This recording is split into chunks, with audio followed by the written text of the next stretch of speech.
Fox Sports. We are Black. We are Florida. It was a historical night. Last night, Jack McKeon made his improbable return as the Marlins skipper. But the Angels ruined the party. Once again, the Marlins were that close to a win. Oh, well, you got to keep on keeping on. Game 2, Marlins Angels next, and that's a fact, Jack.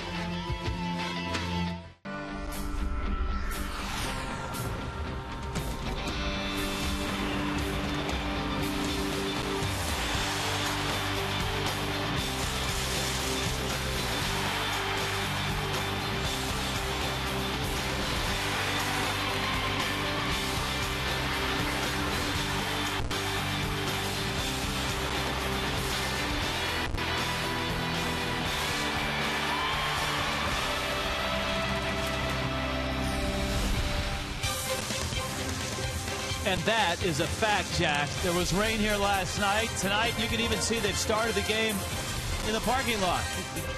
The Marlins and the Angels in Game 2 of a 3-game series. Come on inside Sun Life Stadium.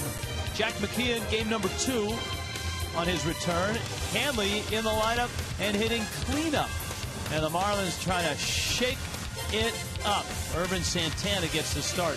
For the Halos, the Marlins turn to Javi Vasquez. Rich Waltz, and I turn to Tommy Hutton. And I say to you, Tommy Hutton, okay, Jack is back. It was a fun party last night, but the ball club's got to win a game right now to feel better about themselves and to make this story better. Right now, Rich, the ball club needs Irvin Santana to throw sliders like that guy was throwing with the wiffle ball. Nice and flat. Hang them up there. They'll have a much better offensive attack. And Jack has told the ball club, look, you've got to get away from the avalanche of numbers. We promise you, this is the last time we'll show this to you. But the numbers are staggering right now. How does a team get away from this? Hey, you get away from it by not looking at it, but we're going to show you this, as Rich said, for the last time. 11 straight losses ties the club record. They did that twice in 1998. And the number of losses in June, one shy of the club record already.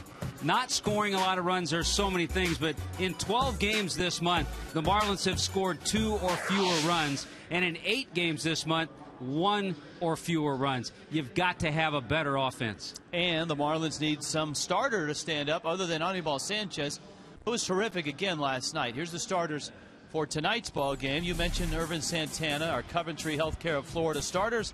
Javi Vasquez for the Fish. Santana's had a little trouble his last few starts, an ERA over 5. He's been one of their best the last few years, a 17-game winner last season. Javier Vasquez, boy, last 3 starts, 12 and 2/3 innings. He's given up 23 hits. He needs to spot and use his fastball a little bit more, according to his pitching coach, Randy St. Clair. No clouds above, no rain delayed tonight. Marlins and Angels. Paging Dr. Conine. Paging Dr. Conine. Please report to the Marlins clubhouse. Next.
from Sun Life Stadium. Let's start things out in left field with Niner and Craig Minervini. Thank you, Rich Waltz, and good evening again, everybody. The Marlins have lost, we know, 11 in a row. They've changed the managers. They've changed the hitting coach. Special advisor, Dr. Conine, how's the pulse? The pulse is a little weak right now, but it's not gone. There's still one there, which is a good sign. And, you know, like you said, we've had a couple, a very tumultuous month, 19 losses. You've got a very beloved hitting coach that was fired. Most of these guys came up through the minor leagues with John Maley. You've got a manager resigning just this past weekend. Man. So, you know, they got a lot on their minds, but nothing a few wins can't cure. And hopefully Jack McKeon can right this ship, get the guys focused and back on track, thinking about winning. Forget about what's happened this past month so far. Like you said today's the first day of summer. Let's move on. All right, big story tonight. Well, let's get the reaction first, then I'll get your reaction. Hanley and Ramirez hitting cleanup tonight. Jack McKeon and Hanley on that. Hitting four, you gotta concentrate, you know. And that was my first thing in 2009. You know, when I got 100 RBIs, man, I couldn't hit with empty bases. But when I got a home man on score position, it was like, you know, a different man, different hitting. And I started thinking the same way. This year I haven't done it. I just go out there and swing everything. I just gotta, you know, pick a pitch and try to drive it. Well, he's a potential four hitter. We've all known that. We just got to figure a way to get him going. And now he's in a key spot, and I think he's going to respond. Jeff, did you ever feel different with a guy in scoring position yourself? Oh, yeah. I mean, for me, it was like that's my bread and butter out there. So some guys look at that as an opportunity. Other guys look at that as, oh gosh, I don't want to fail. So that's what Hanley has to do. You got to say, that's my meal ticket out there. I want to drive him in. Just talking to Tony Perez tonight at dinner, and Tony was saying, you know what, if you go 0 for 4 one night, what you say is somebody's got to pay tonight. And that's a good approach. That's right. It's confidence. It's all about confidence. Being confident up there, you're a better hitter. We'll see if the Marlins can make them pay tonight.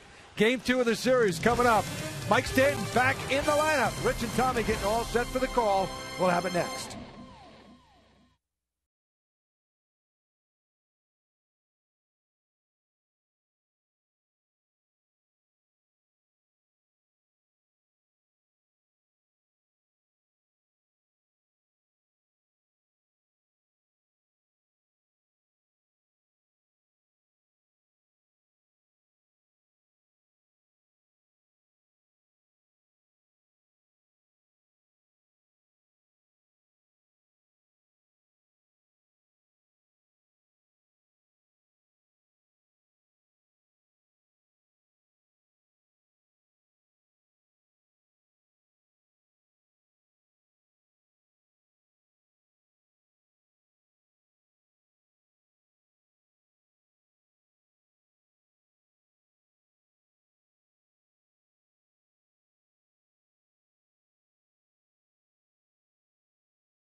Sun Life Stadium, Marlins and Angels ready to go. Game 2 of the 3-game series last night. A one-run Angel win by a score of 2-1. Jack McKeon part 2 tonight as the Angels trot out this lineup. Brought to you by Warren Henry Automobiles and Mike Sosha. 36 and 38 are the Halos. Eric Ibar is at short, leading off. Howie Kendrick up in the 2 spot. Torrey Hunter's in right. Bobby Abreu in left. Alberto Callaspo is at third base. Russell Brandon gets a rare start at first. Hank Conger's behind the plate. Peter Borges is in center field. And Irvin Santana hits ninth. And, of course, with some time in the American League, Javier Vazquez has had some starts. He's had 7 career starts against the Angels. 1-3, an ERA just a little below 5. The key for Javi is to use the fastball that he has back now. He has that fastball, 91 to 93, work it in and out, and then pitch off that with the changeup, curveball, and slider. There's a fastball for a strike. We told you about it last night, and if you watched the game, you saw it firsthand. Eric Ibar and the Angels are a team that can really create runs with their speed. They go from first to third, maybe better than anybody in baseball. And they're not afraid to put the game in motion, put the ball in play. Mike Scioscia likes that brand of baseball. He's been wildly successful with it with the Angels, and they'll try to do it again tonight, Tommy, with a lineup in which he's resting some regulars tonight. There's 4 guys in the lineup that weren't there last night. A couple of different names, some that we've seen before. Callaspo pinch hit last night. Russell Brannon's been around. Hank Conger in the lineup. We get to see Peter Borges, who came in as a defensive replacement. 1-2 for Javi Vazquez. For Vazquez, it has been a rough season. His ERA just a tick under 7, the highest ERA among starters in baseball. And his breaking ball is fouled off. His last win was all the way back on the 21st of May. That was against Tampa Bay. And that's the only win he's had since the end of April. He did pitch well his last time out. That was in Philadelphia. 5 innings worth, 2 runs. I think, Rich, the frustrating thing in the last few outings for Javi Vazquez, we've seen periods of him pitching well. He's put together a couple of innings, 2-3 innings in a row, where he's thrown a good fastball, where he's thrown good breaking balls. Here's the 2-2. And as you pointed out in your conversation with Randy St. Clair, he's had to convince Vazquez, look, your fastball's back. I remember that was a topic of our conversation early in the year when Vazquez clearly wasn't touching 90. He wasn't getting to 90, 86, 87, but that's not been the case lately. He has had some games where it's gotten sideways quickly. Breaking ball hit in the air to right. It's nice to see Mike Stanton back out there. And he makes the catch. Volkswagen brings you the defense. Yeah, it is. Good to see Mike out there, defensively and offensively. Morrison, Bonifacio, Emilio in center field tonight. Stanton in right, Dobbs and Hanley on the left side. Infante, Gabby over on the right side. John Buck once again is behind the plate. You're talking about Omar Infante, Rich, still with just 1 error all season. Howie Kendrick now. Kendrick last night was up in the 6th spot. He had a couple of hits, a single and a double, and a guy that, as we talked about last night, as he's come up with the Angels in the big leagues and the minor leagues, has always hit. Vazquez, this is down low, 93 on that fastball.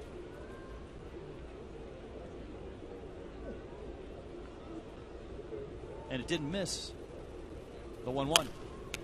That one fouled out of play. Tony Randazzo is behind home plate. Larry Vanover at first. Brian Gorman out at second. Dan Bellino is at third base. Very different setting here tonight from last night. It was dark and rainy and nasty. An hour and 43-minute rain delay before the start of last night's ball game. Vazquez misses away. And it counts 2-2. Jack McKeon, I talked to Jack about Vazquez, and he said, you know, he's a veteran guy. He throws well. He's got to pound the strike zone. He can't go out there and try to trick him all the time. Yep, another good fastball, 92. And when you have that velocity, and if you can move it around, you don't have to trick him. And by doing that, when he gets in trouble, then all of a sudden you look up there, the pitch count is up, and you get 5 innings out of Javier Vazquez. Lined into right. Stanton right there makes the catch. That ball was hit on the button. You and I have talked about this many times, and we were talking about interleague play last night, but you do get a chance to see guys. All of a sudden, Howie Kendrick is lighting you up, saying this guy can hit. Yes. You just watch him play. You watch him swing the bat. You've read about it. You've seen him occasionally on TV. But now you get a chance to see him up close. I think that's the fun part about interleague play. Getting Jared Weaver a chance to see him pitch last night. There's a pitch that's banged off the foot of Torrey Hunter. I mean, Weaver, you read about him and you hear about the funky delivery. Jeff Conine did a nice job of talking about how hard he is to hit despite, not throwing the 95-96. And to see him firsthand last night, that guy is a bulldog. 0-1 pitch coming to Hunter, who drove in both runs last night.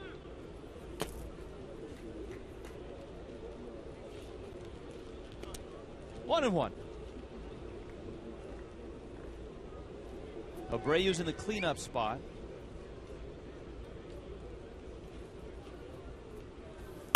And Hunter smacks it into center field. Bonifacio picks it up. Now, the Marlins don't see the Angels much. It's been a long time since they've seen the Angels.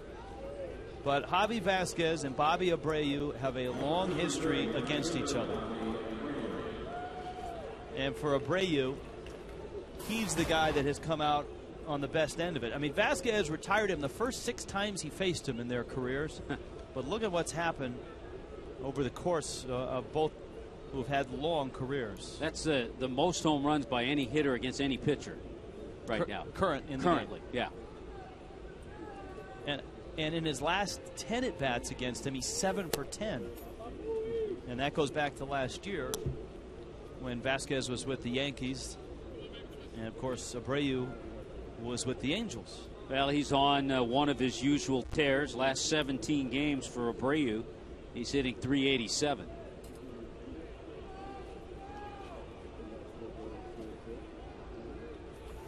This is an odd stretch for the Angels.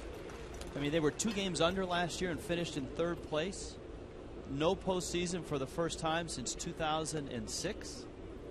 And a lot of it, we pointed out last night, they were really depending on Kendry Morales to fill the void of Vladdy Guerrero and fill the role of Vlad the Impaler for so many years, who was the big bopper amidst an offense of guys that would get on base and would go from first to third.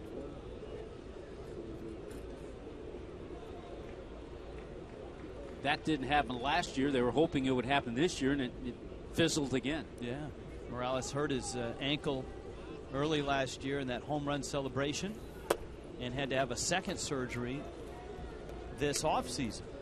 Yeah, his injury was up there with Chris Coughlin's as unusual type injuries in celebratory situations. Morales was leaping into a mosh pit at the plate when he broke his lower leg, and of course Coughlin was in the act of pieing Wes Helms when he hurt his knee. Strike, it's 2-2. Abreu, a long and proud career and a terrific Philly for 9 years, and a guy that always seemed to have good series against the Marlins. Yeah, he was, until he moved on, he was part of that Marlins killer list. 2-2. Breaking ball, and he pokes it into left field. And so the Angels have a couple of 2-out hits. All year cooling brings you the weather. 88 degrees, clear skies, temperatures cooling off from a very hot afternoon. Here is Alberto Callaspo. Tell you that hit by Abreu, just vintage Bobby Abreu. Breaking ball away, he just flipped it into left field. Callaspo at 281, and that includes an 0 for his last 18.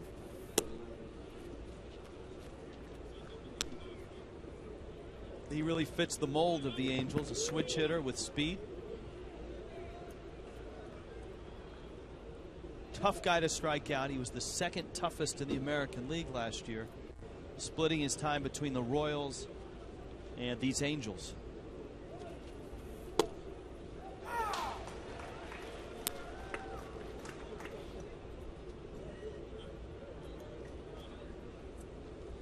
Didn't like that call. It's 1-1. There's Abreu. A look at Hunter. Hunter, a smart player, looking at the outfielders, seeing where they are. They're not very deep.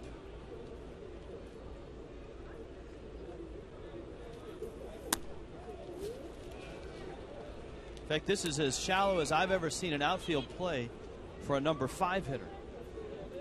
And I'm sure Torrey Hunter saying to himself, I've heard the guy in right field has a strong arm. The guy in center is a terrific utility player and has a good arm. And we've seen Logan Morrison make some strong throws.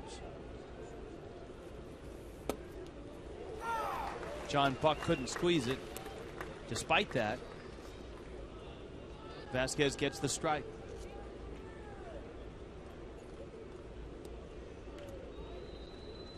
The pitch count is up. This is an American League team that's very good at doing what the Yankees and Boston do, and that's chew up pitchers, get into deep counts, drive up pitch counts, and they've done that here.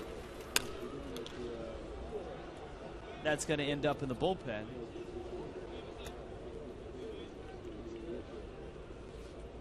Two and two.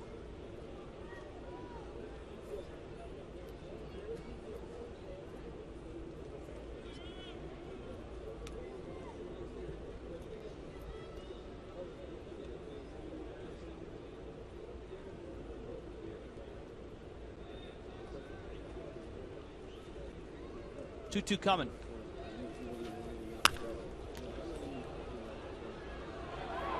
Pitch count goes a little higher. Well, another reason you start to think about it a little bit, Brian Sanchez most likely is going to be the starter tomorrow. So it's going to be one of those bullpen games. Even though the bullpen has some bodies down there. So with the off day, the day after, they should be able to piece things together. One arm that should be available tonight that hasn't been available is Edward Mujica. Marlins feel that he can throw tonight. But you made all well and good to pencil in Brian Sanchez tomorrow night. When you do that, you're also penciling in 2 or 3 other relievers. And if Javi Vasquez has a short start tonight, then you're kind of behind the 8 ball. Get that, the new haircut for Leo Nunez. Here's a look at Mujica, the sprained wrist, apparently ready to go. And I would imagine in the next couple of days we'll see Jose Seda in one of these games.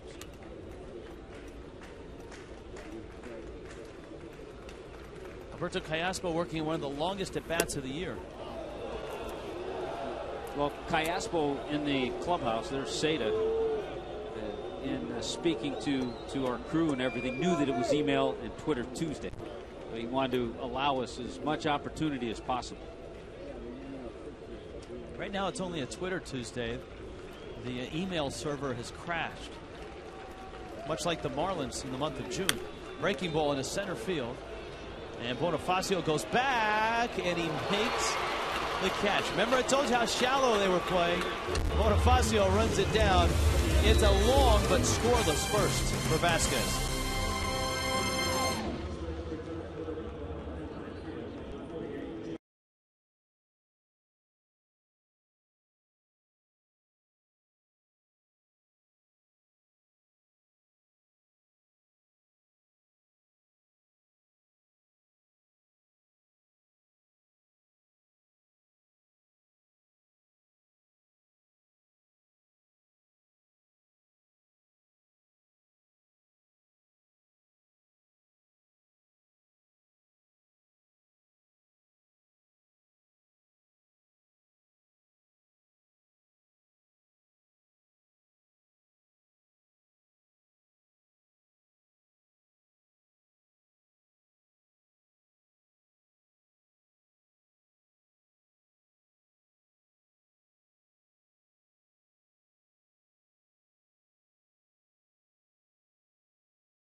Top.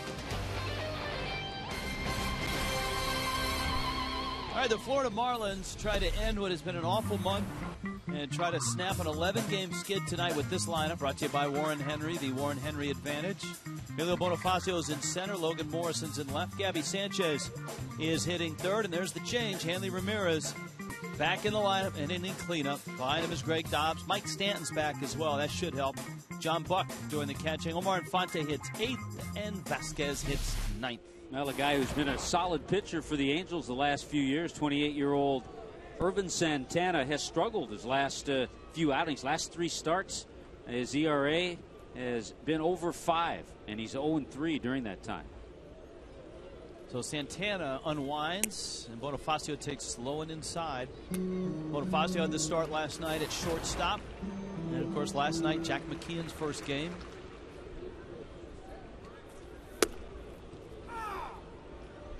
Emilio takes a strike. Bonifacio finds himself in center field. You know, we see those peaks and valleys with Bonifacio. And right now he's in one of those valleys. He had a little stretch where he was getting on base, getting a couple of hits a game. But now Bonifacio just 1 for his last 19. 1-2. Ground ball out towards second. Kendrick out in shallow right makes the play. Volkswagen brings you the defense. Now we got some solid defensive second basemen in this series. Kendrick's only made 2 errors. There's Abreu. Borges can chase him down. Torrey Hunter's won 9 gold. Callaspo and Ibar. Howie Kendrick. Russell Branyan getting the start, the power hitting first baseman, and Hank Conger behind the plate. It's a very solid defensive ball club. Here's Logan Morrison. One of the first things Jack McKeon did was put Logan Morrison in the 2 spot last night. Put Gabby Sanchez in the 3 spot. Morrison last night an 0 for 3 with a walk. Gabby was 0 for 4. The top of the lineup did not get on base for the Fish. Greg Dobbs was in the cleanup spot last night. He had a couple of hits. Morrison pulls that one foul. And the count's 0-2. Talk a little bit to Tony Perez. Of course, Tony and Eduardo watching the hitters, and as Tony and Andre Dawson do all the time. And we were talking about Logan Morrison. Eduardo thinks the same thing. Like to see him just relax his hands just a little bit. You know, and it's so easy to say loosen up a little bit, not grind it so much. But they'd like to see Lomo do that a little. That's got to be hard for a guy like Lomo because he's a grinded out player. Yeah. 1-2 coming. And he pulls that one wide. At first, Perry Hill, following the instructional DVD that he has. Yep, bad knee and all. He had to be pretty pleased with his defense last night. The Marlins turned 3 double plays, including one spectacular one with Infante diving to his left and Bonifacio making a difficult turn. 1-2 coming. And Morrison goes down swinging. Well, Urban Santana. Let's meet the 28-year-old Dominican. Well, he can reach mid-90s with his fastball. He'll throw the slider behind in the count, and every once in a while, that last pitch looked more like a curveball. He'll take a little bit off the slider. Lately, we've been told he has struggled with the slider somewhat. It's been a little flat. And when he gets his slider over and it's sharp, he can be tough. He's used to getting deep into games. His last time out, he threw 121 pitches. As Gabby climbs in.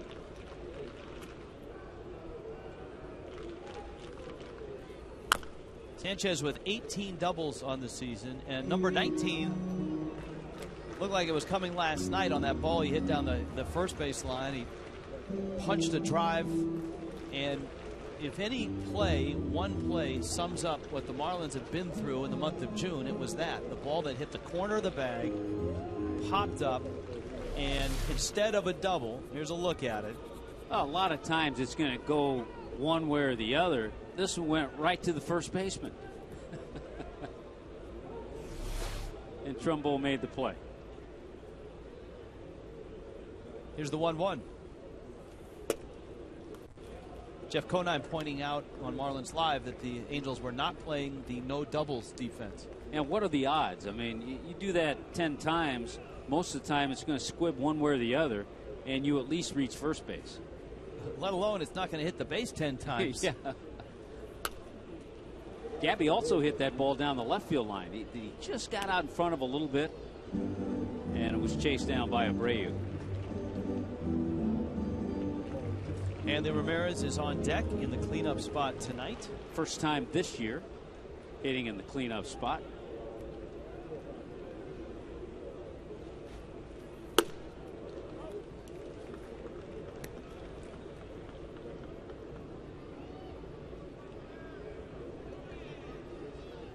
(3-2) coming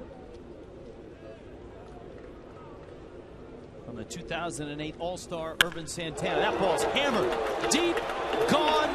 Marlins up 1-0.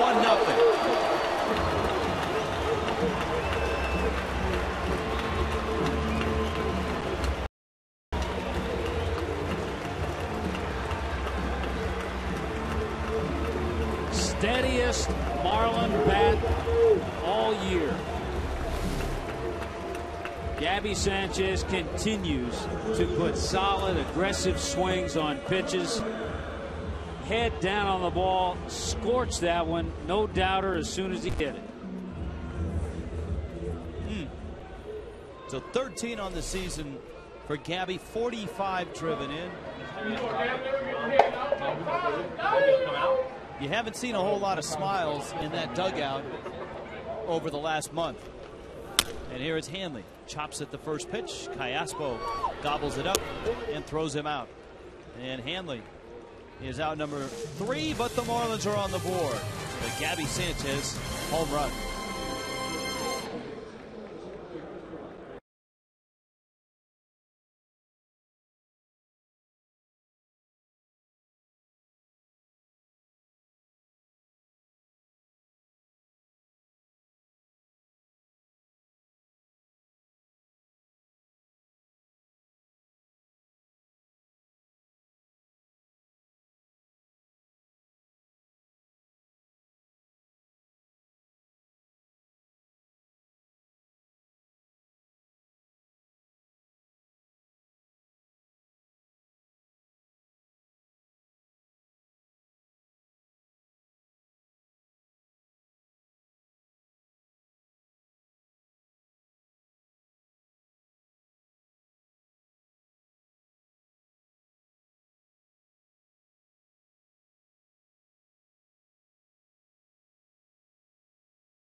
Sanchez with a solo home run, and Javi Vasquez goes back to work.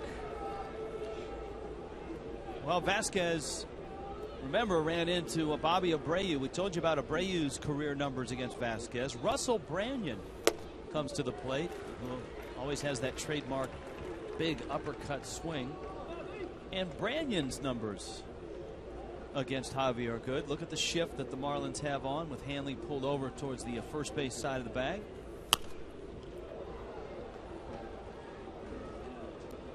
Do you realize that Russell Branyan, in a very long career with many teams, has 400 home runs? If you combine his minor league home runs and his 190 in the major leagues. This is his 11th major league team. And Branyan, those are the numbers against Vasquez. Look at that. He's 4 for 11, but the 4 hits are all homers. He started the year, Branyan did, with the Diamondbacks. And the Angels have picked him up. Angels looking for a little pop. Anybody that can give him some power. And, of course, Branyan providing that off the bench for him. And he'll get a spot start every now and then at first base. First base occupied last night by Mark Trumbo. And that's, Mike Scioscia said, you know, if there was a silver lining to the Morales injury, and it's not a real bright lining, but it's the fact that a guy like Trumbo has gotten more playing time and a bigger look here in the big leagues and an opportunity, and has taken advantage of it. And by the way, the Marlins with Branyan up there put on a Ryan Howard type shift. I think Infante not quite as deep as he gets for Howard. This is the 7th pitch of this at bat. And it's pulled into the shift and caught by Gabby Sanchez. Have you visited the new Marlins ballpark sales headquarters in Miami? The luxurious new facility provides fans the opportunity to explore an actual ballpark suite, see all the new amenities, and experience a 3D view from any seat in the ballpark. 1-877-411-2010 is the number to call. Today on Marlins Live, we had a chance to take a look at the latest video from down in Miami, and it is spectacular. Here's Hank Conger, and he takes a strike. The roof is almost done, which is amazing. And once that's totally finished, then a lot of the finish work, tile, stuff like that, will be complete. There's already, I think, about 25,000 of the blue seats already in place. Here's the 0-2. Conger did not check his swing. He went around. And that's something that Vasquez needs, a couple of quick outs. Boy, the pitch count 30 in the first inning. A 7-pitch at bat, a 6-pitch at bat, a 5-pitch at bat. Callaspo's a 9-pitch at bat. Here is Peter Borges, and this is a guy that I know you and I, when we started researching the Angels, were interested to watch. Yeah, if you're an infielder right now and you get a ground ball, don't take your time throwing over to first. And if you're playing third, be on your toes. He leads the majors in bunt base hits with 8. He is one of the fastest men in the game. You know, the Dodgers just recently brought up a speedster as well. Remember the little reliever and starter at times, Tom Gordon, had a tremendous career. Well, his son, D. Gordon, a shortstop, just called up by the Dodgers a week or so ago. And they say he can fly. Borges has 12 doubles, 6 triples. And Mike Scioscia said he may be the best defensive center fielder in the American League right now. Some might get an argument from a Franklin Gutierrez fan or two, but Borges, you can see the infield hits. He's got 17 of them. 0-2. Chopped into center field. That's a base hit. Borges makes a big turn. The interesting thing is where he is in the lineup in the 8 spot, hitting in front of the pitcher. Well, because of that, you sometimes take away his base stealing because you wouldn't want him to get thrown out. But if he runs as well as he can, he's still trying to learn stealing bases. He's stolen 8, but he's been caught 4 times. But it does make a difference when you have that pitcher hitting behind you. And for a player like Borges, that's one of the stark differences in the American League and National League game. If this were an American League game, he's a perfect number 9 hitter, and if he's the number 9 hitter, he's probably running here on the first couple of pitches of this AB.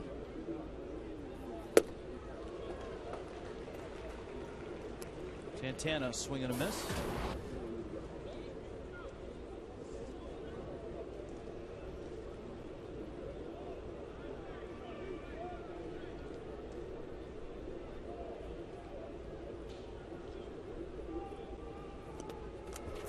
Buck digs it out. Nice play by Buck. Borges thought about going to second. Yeah, one more little bobble, and Borges would have been at second. But a nice job by John Buck. Angels have stolen 59 bases this year. It's one area where the Marlins, and a lot of it has to do with games that you're behind in, but the Marlins have not been a base stealing team at all this year. Just 29 stolen bases. And the Fish have not been efficient when they've run. 29 stolen bases, they've been caught 20 times. Not a good percentage. A little better this inning, by the way, for Javi Vasquez. He started all 4 hitters this inning, 0-2, getting ahead.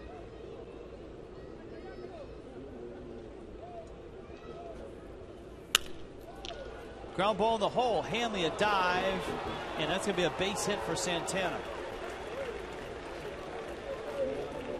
So the same pattern as the first inning. You get 2 outs, and then there's 2 hits. And Eric Ibar is coming up. Well, and the thing that hurts here, the 2 hits coming from the 8 and 9 men in the lineup.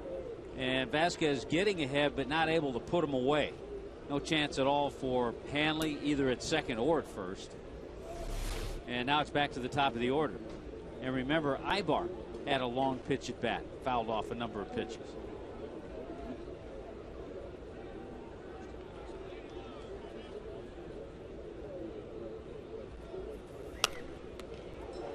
Fouls that first pitch off, and it's 0-1. Well, the last time these teams met here in this ballpark was in 03. The Angels took 2 out of 3 in that series. Marlins went to Anaheim in 2005, and that's the last time the Marlins have seen the Angels. Back in 05. 0-1. Rides outside. Boy, that pitch right there, Rich, number 50 already for Javi Vasquez. Last night, Izturis and Ibar were at the top of the order. Izturis is a brother Cesar in the big leagues, and Ibar's older brother Willie Ibar, a big leaguer as well. It's a little different player than Willie. He's a little smaller, maybe a little more speed. Both Izturises have good hands. Yes.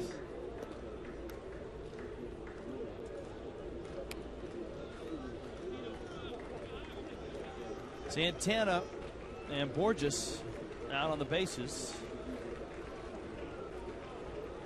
The Angels have really made Vasquez work. Slow tapper Infante, quick flip. 52 pitches to get through 2 innings, but Vasquez has a 1-0 lead.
Brought to you by Toyota, moving forward, by AT&T, and by Checkers, little place, big taste.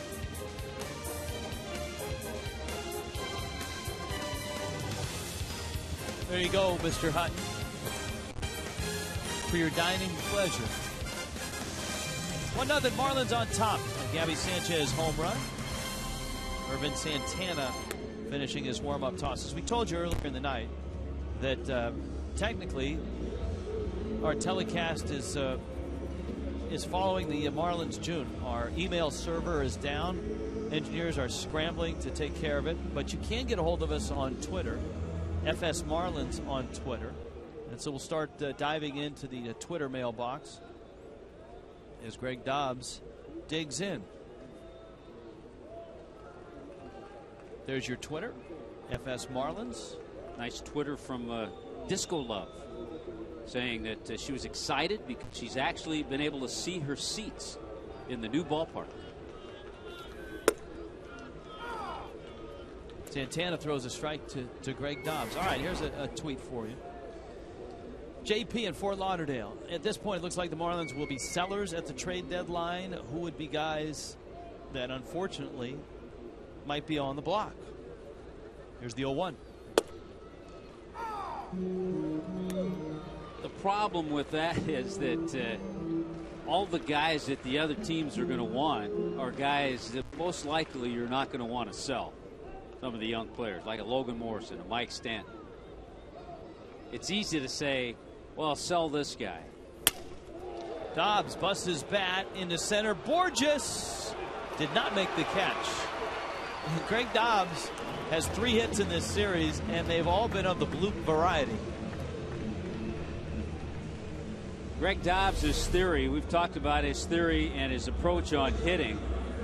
And part of that, and it kind of goes against what some think, but not hitting ground balls. That he has a better chance of getting a base hit on a ball in the air than rolling over on a ground ball. And perfect example, those last 3 hits. They've all been bloops, but they've been in the air and they've been in the right spot. He's gotten 3 hits. All right, here's Mike Stanton. And he takes a breaking ball that misses outside. It's 1-0. Good to see Stanton back in the lineup. The eye infection that had been bothering him is clearing up.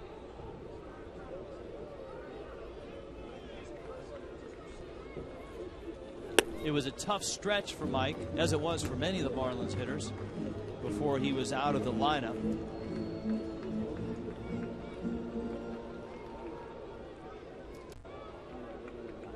But his first AB against Irvin Santana.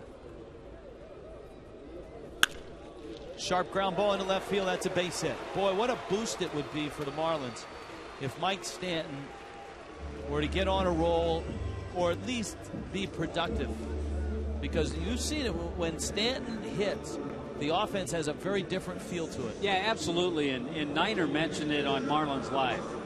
You go through a stretch like the Marlins have been, you see everybody struggling, but if all of a sudden you get Gabby back in the mode he's been in, and he already homered tonight, you get Lomo back up to 300, you get Mike Stanton swinging the bat the way we've seen him, that changes a whole lot of things. And this is another guy that the Marlins would like to see engaged at the plate, and that's John Buck.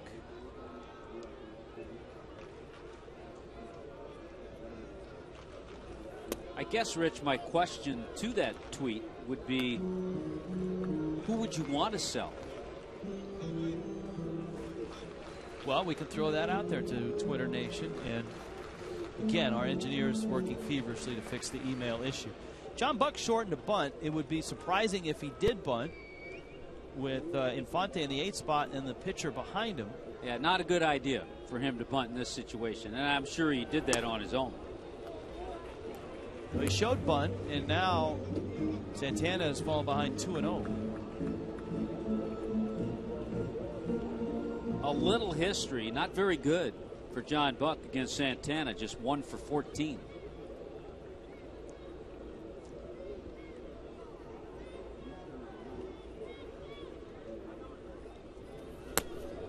Buck takes outside. A tweet wondering, and this is from Michael, Why is there a giant tire in the Marlins dugout? And by the way, he says Pitbull's new album is very good. I know how excited Tommy will be to hear that. Here's the 3-0 pitch. Well, the tire, I would imagine, is there for maybe somebody to take out a little aggression after a line drive out or a bad outing on the mound. Some teams I've seen punching bags in there. Then there used to be a drill that you could go up with a tire hanging from a tree or a branch and swing a bat into a tire. That used to be a drill you'd see hitters do. Breaking ball from Santana, just missed. You could see Santana motioning to Tony Randazzo to see, hey, is that pitch up? I don't think Santana is in complete agreement with the home plate umpire. Mike Butcher, the pitching coach, is out. Yeah, he's talking to his catcher about that. Hank Conger, you could read his lips. Is that high?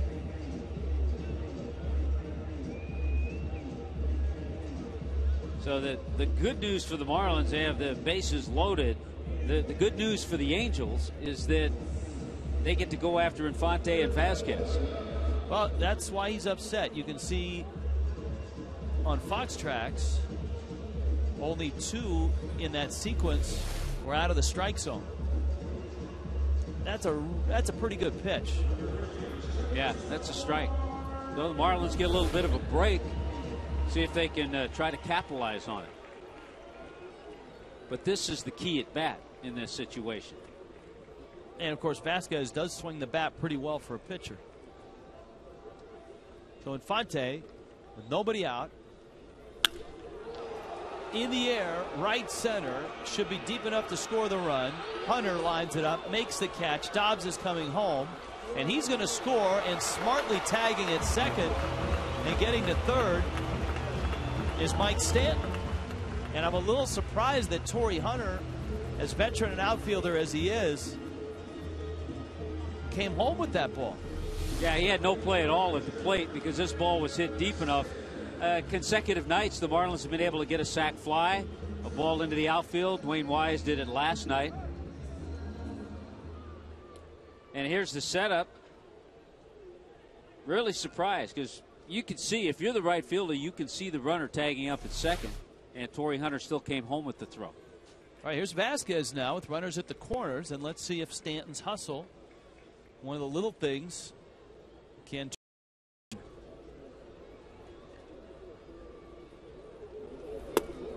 Vasquez trying to bunt,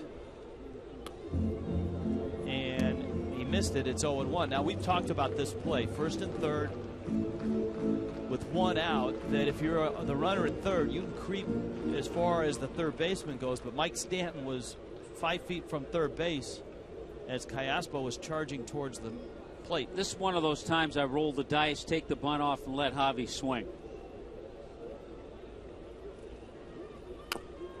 Drops it down. Conger picks it up and makes the play.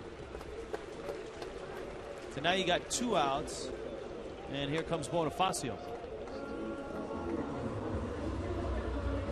He got the job done. Put a little on Emilio Bonifacio now with 2 out.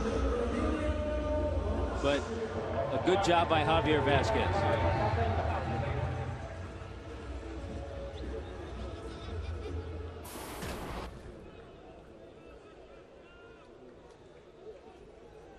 So Bonifacio, who, as Tommy pointed out, is in a valley right now. But the Marlins are on top 2-0. Last night the Marlins jumped out to a 1-0 lead and lost 2-1. That ball into center field. And so the Fish are going to leave 2 out there in scoring position, but they do get a run. They make it 2-0.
copyright telecast presented by the authority of the Florida Marlins may not be reproduced or retransmitted in any form. Counts and descriptions of this game may not be disseminated without the express written consent of the Marlins. Woohoo! The emails are working. Server is back up after the crash. FoxSportsFlorida.com. Scroll down after you click on the Marlins link. There you go. Email the booth. We got plenty of tweets as well. We'll get into them heavy now here in the third inning with Howie Kendrick at the plate. And Howie takes a breaking ball inside. Torrey Hunter, Bobby Abreu also scheduled to appear. Now, Hut, we had an earlier tweet asking if the Marlins are sellers, who might be a guy that would go. Okay. Kendrick hits a fly ball that's out of play. Bob says, doesn't it make sense to trade Greg Dobbs to make room for Matt Dominguez? Possibility, if you think Dominguez is ready. But on the other hand, let's say he's on the fence, close to being ready, maybe not ready. If there's an interest in Dobbs, not a bad idea. Then you bring Dominguez up, let him finish the year here and get some experience here. To right, Stanton is there. But right now, Matt Dominguez hitting around 250, 260 in AAA in New Orleans. It would be nice, I mean, the grand scheme of things, to give a soft landing, so to speak, and a month in the big leagues going into spring training, so that he knows over the offseason what he needs to prepare for. And I would imagine, you're not going to get a tremendous amount, but I would imagine a contending team would have some interest in a veteran like Greg Dobbs. Here is Torrey Hunter. Now, if you ask Jack McKeon that, he would say, hold on there, partner. Let's get through the next month and a half of baseball before we start talking about guys going places. Well, we'll just have to tell Jack we're answering Twitters. That's tonight. Right. Well, he was on that last night. And of course, he's Trader Jack, so he knows the drill. Hunter fouls it off.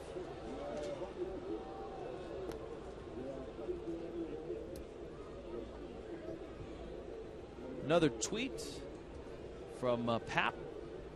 Is an extension likely for Omar Infante in the offseason? And if not, who on the roster will take his place at second base in 2012? And another, let me follow up with another one that says, and this is from Zachary, he wouldn't mind seeing Infante, Vasquez, or Volstad traded and moving Coughlin into second base and trade for a starting pitcher. The problem there is you're playing Chris Coughlin in a different position every year. Right. And Infante right now is playing Gold Glove second base. There's a liner over the head of Hanley Ramirez. That's hit so hard it's going all the way to the wall. Torrey Hunter has got himself a double. Hunter, 2 hits tonight. Drove in 2 runs last night. Well, he gets a hanging breaking ball, and all of a sudden it looks like Torrey Hunter starting to get hot a little bit, off to a slow start, but still with his slow start he's leading the Angels in RBIs and gets himself a 2-base hit right there, his 12th of the year. Claudia in Miramar is our first email that has come through. Update on John Baker, please. And why can't the new ballpark simply be called Marlins Ballpark? Does it have to be named after a company? Please don't be like Sun Life Stadium, in which the place changes its name every 6 months. Vasquez misses low and inside. Well, in the economics of the game, yeah, there is going to be a corporate name affixed to it, but as well, that will be a long-term contract, and you would expect that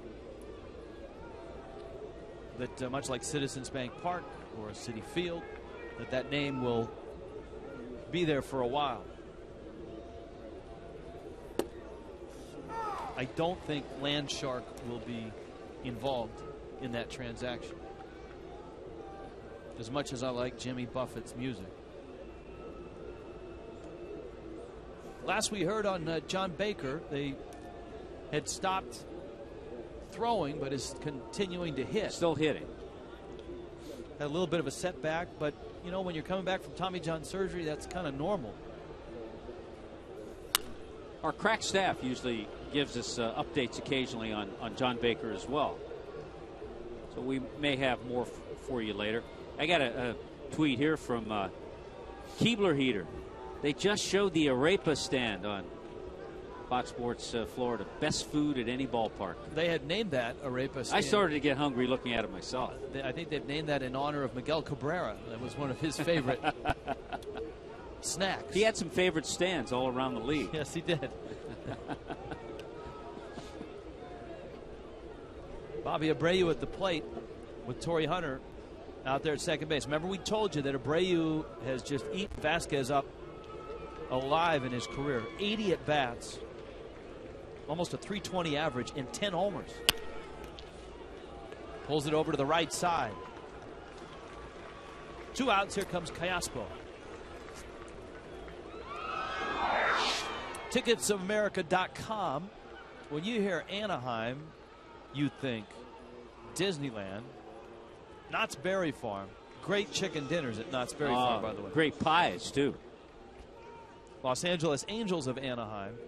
Where in the world is Anaheim? Disneyland is it. Yeah. I know you grew up in Southern California. So I went to Disneyland many times before I went to Disney World. Breaking ball and a strike. Well, for Mike Scioscia, the gamble tonight of getting Callaspo in there in the 5 spot is that he has him behind Hunter and Abreu.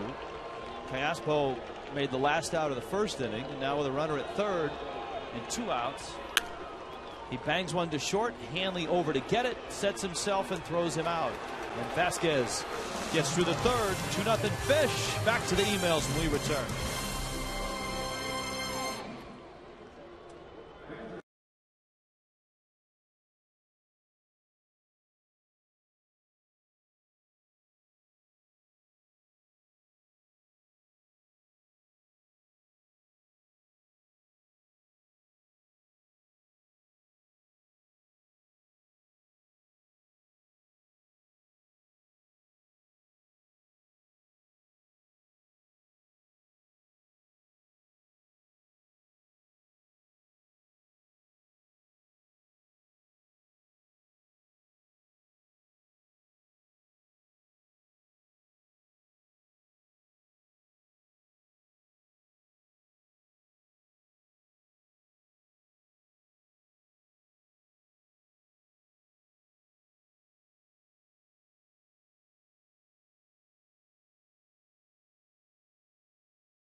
Year-old Jack McKeon making his return to the bench for the Marlins here last night. He said some of the little things today made it feel very special.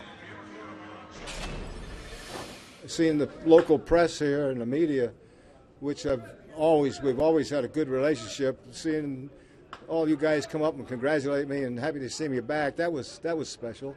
And also seeing the reception I got when I took the lineup card out last night from the fans, that kind of made you feel good. But outside of that, it was a normal day. I sat in this bench and dug out like I had never left. Didn't feel anything. Jack, you get the feeling that even when he was home in North Carolina, he was managing from the couch, watching the games, and obviously going to see the Marlin minor leagues teams throughout the years, and coming out here quite a bit too, often as Jeffrey Laurier's guest, and often very close to the field watching the guys. So it's good to see Jack back. And let's see if the guys can step it up. A little change of the culture. Back to you guys. Yeah, he would like to light that cigar at the end of the night and make it a victory cigar. That's for sure. Yeah, he would. And since it's an email night and we're also taking tweets, if you're online, check out on ESPN.com the Jason Stark column on Jack McKeon. A terrific column that was up there this afternoon. That's going to sneak into left field. A base hit for Logan Morrison.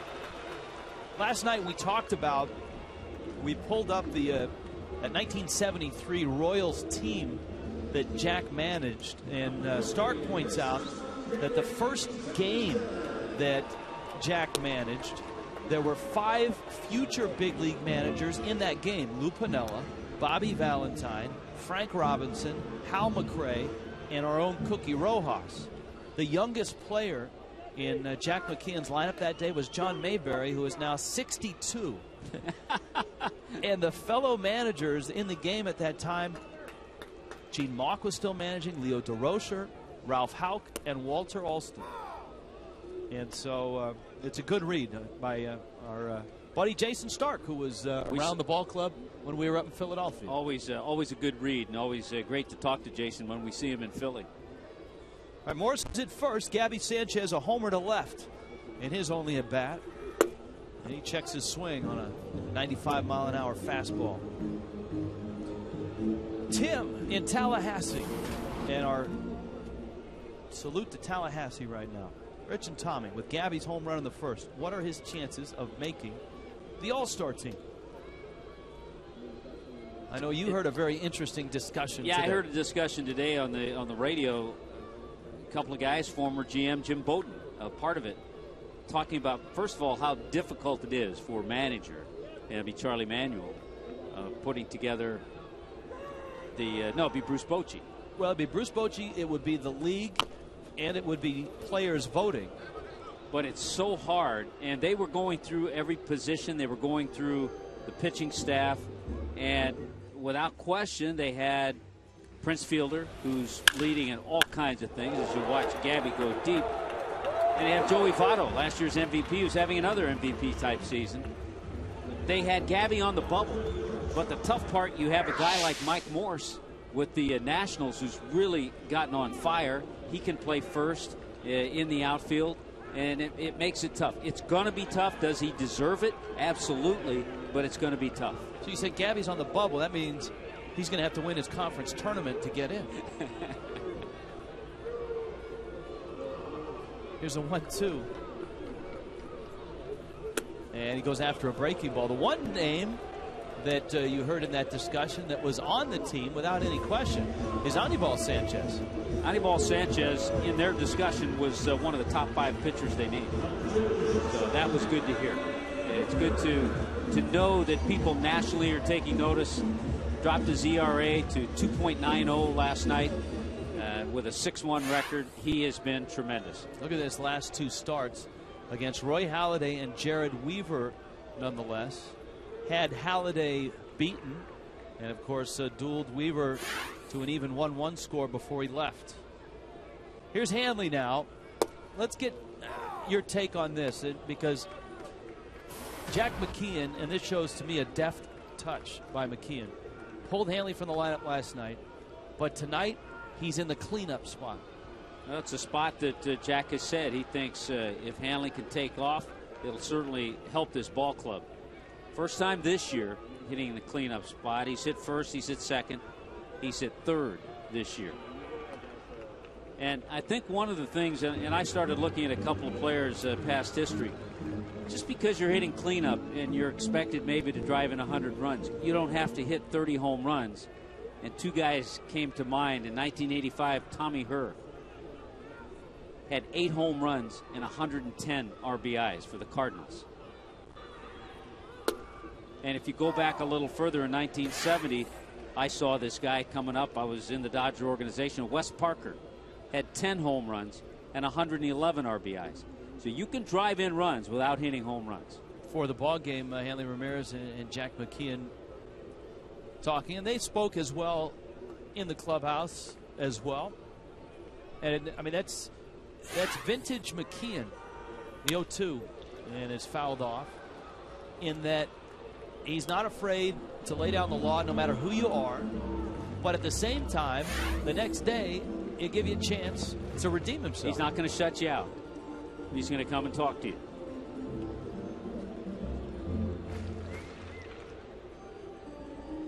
Hanley up there with the count 0-2. Well, Hanley is an enormous key if this ball club is going to get back on their feet. We talked about Mike Stanton suddenly getting hot and what that would mean. Just having Hanley productive would be enormous for the ball club. There's Stanton on deck. Hanley's average has dipped below 200.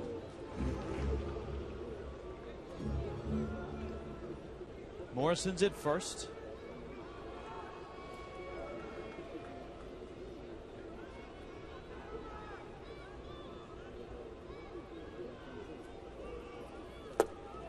And Hanley swings and misses. And Hanley starting to hear the boos from the local fans. 3 strikeouts for Santana, and here comes Dobbs.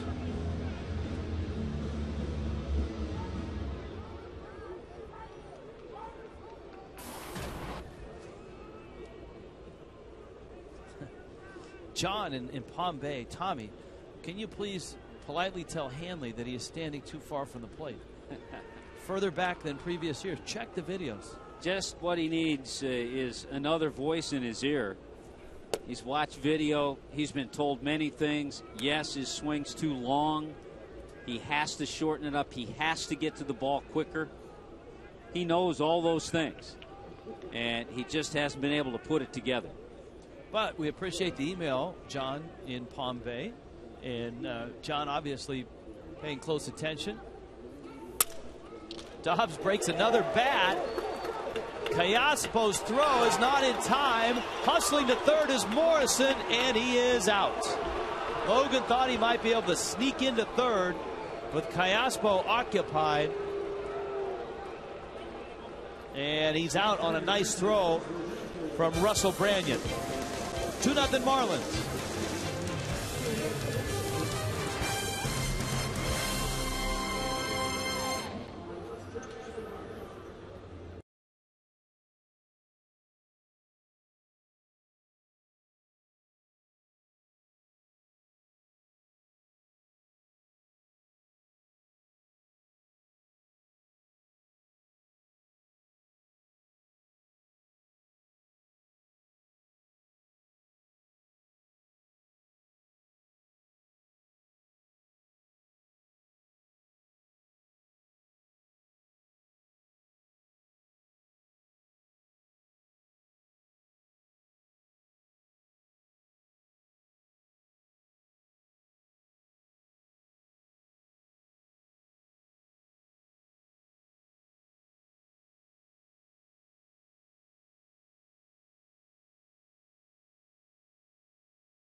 Of the Angels, Logan Morrison trying to go first and third on that play.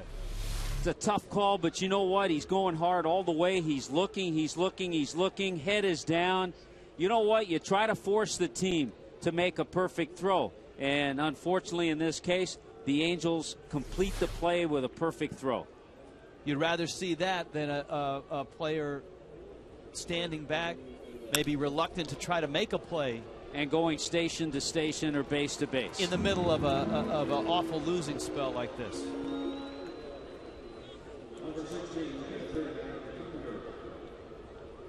A quick out for Vasquez. Stop by any Metro PCS store in Miami, Broward, or Palm Beach before July 10th. Register to win a trip for 2 to see the Marlins play in San Diego on August 19th to the 21st. Trip includes airfare, hotel, and tickets to all 3 games. Don't wait. Stop by your local Metro PCS store today. Metro PCS. Wireless for all. And Rich, I have a tweet for you. It's from Andrew. Hey, Rich and Tommy. I live in Coral Springs. What do you recommend I take to the new ballpark? The Turnpike or I-95? Depends on when you're coming to the new ballpark. If you're coming down on Saturday morning, go 95 to 75 and then get down to the Dolphin, and that should get you there. If you're coming down on a weekday, I would take the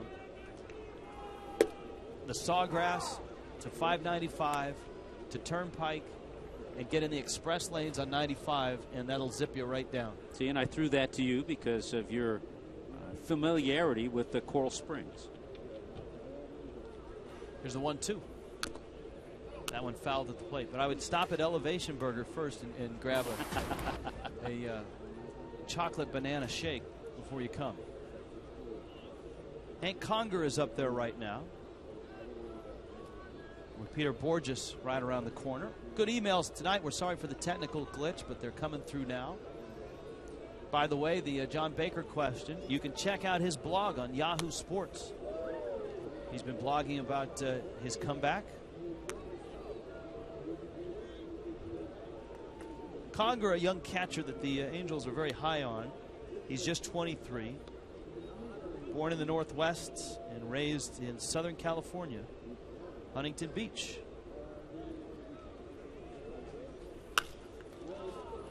That's trouble. That's down the line and a long run for Morrison. It's going to fall fair. Conger has himself a double.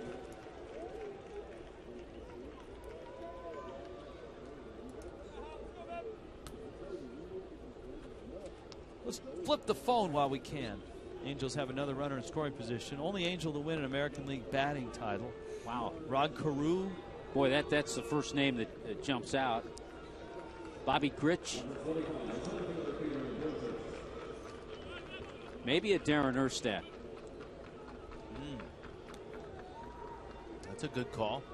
By the way, the crack staff has checked in from the West Coast and giving us more information on John Baker. He gets a stress test every week, and until there's no pain, they won't allow him to throw. And you got to remember, it's just 9 months post-surgery. Hey, tell Bake we get a stress test every night. For the last 3 weeks, we've had a stress test every night. Rich, no pain, no gain. And that's the problem, Tommy. There's been pain every night. So we've not been cleared to announce off flat ground yet.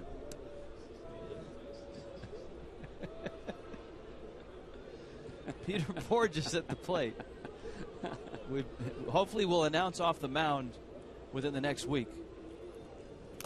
Borges fouls it into the glove of John Buck, and it's 0-2. Vasquez is throwing a lot of pitches, man. He's at 75, but he's got a nice escape hatch here in the fourth. Yeah, but these were the two guys that got hits off him. Hey, amen. Borges is a guy you can strike out. Those 68 strikeouts, only 16 walks on the year. That's one area that they'd really like to see improvement on in him.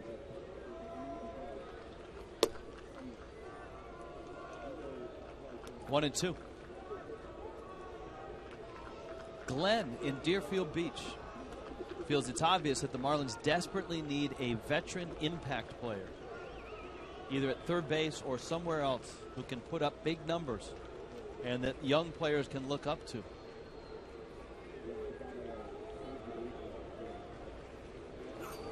Got him. So he strikes him out. Now he's got to get Santana, who singled back in the second. Well, he struck him out because he made some good pitches, got ahead and was able to expand the plate, go after him with that slider, and Borges chased him. You buy what Glenn is selling in Deerfield Beach, that the Marlins need a veteran impact player? Yeah, I mean, I could look. I agree totally. They need a veteran guy with some impact. Right. I mean, they've got veterans, but that veteran, in his mind, and I think many people around baseball will point to a lot of teams and say, when you've got a veteran guy who is a big producer and a leader and all that, that's a huge start. And then you have to start breaking down team by team. Every team in the major leagues, okay, who's out there at third, who's there that is available. You might find a guy and say, oh, that guy'd be a good fit, but he might be a good fit for the team he's on too. Well, and it's not just at third base. I mean, if, say, Matt Dominguez swings the bat well and he's at third base for opening day or opening night next year, it's probably in this day and age easier to find a 30-homer, 100 RBI guy someplace other than third base, isn't it? An outfielder. Yeah, you start looking at teams that have fallen off the map a little bit. Teams like Houston, Chicago. But then you have contracts to deal with as well. It's the same map that the Marlins seem to have stumbled off of as well. Swing and a miss. Vasquez uses that escape hatch and gets out of the fourth. Marlins on top, 2-0.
Brought to you by Florida Power and Light. FPL is working to make its system stronger, smarter, cleaner, and even more efficient. Visit FPLConnect.com to learn more. And by Coventry Healthcare of Florida, lighting the way to better health. In South Florida tonight, the Marlins are up 2-0. And the fact that the Fish are on top has to feel pretty good for a ball club that's desperately looking for something to hang their hat on. Marlins 1-19 in June. They've dropped 11 straight, and a Twitter and email Tuesday here tonight. Here comes Mike Stanton. We have a lot of questions about who do we think the next manager of the Marlins will be in 2012. Stanton, Buck, and Fonte. Mike fouls it off.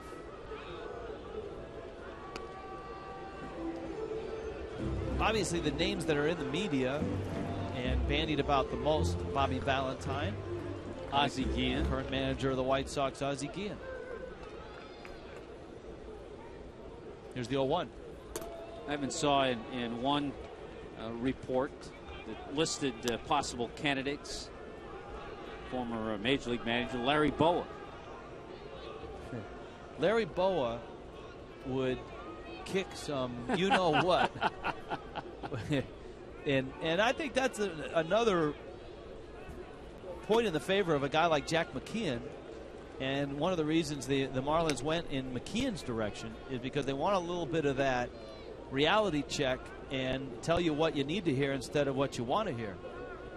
Not that they weren't getting that from Edwin Rodriguez, but hearing it from a guy like Jack, who started his speech the same way he did in 2003 with, guys, I don't need this job. And yet you have to be comfortable in your position to be able to tell the player that. Stanton hammers one. Boy, that breaking ball hung inside, and Mike hit it as hard as you can hit a ball, but pulled it just foul. Watch Dan Bellino, if you get a chance, the third base umpire here.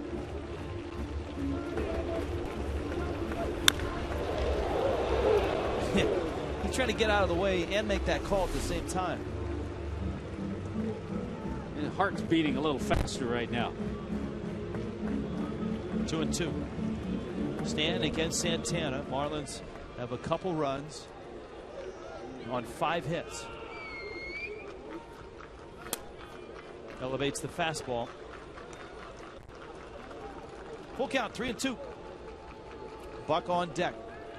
Yeah, I agree with you, Rich. I think it has to be a veteran guy, a guy who's managed before, and a guy who isn't afraid to speak his mind. Struck him out. Stanton knew it. All right, I'm going Rod Carew for 100. I'll go with Darren Erstad. Okay.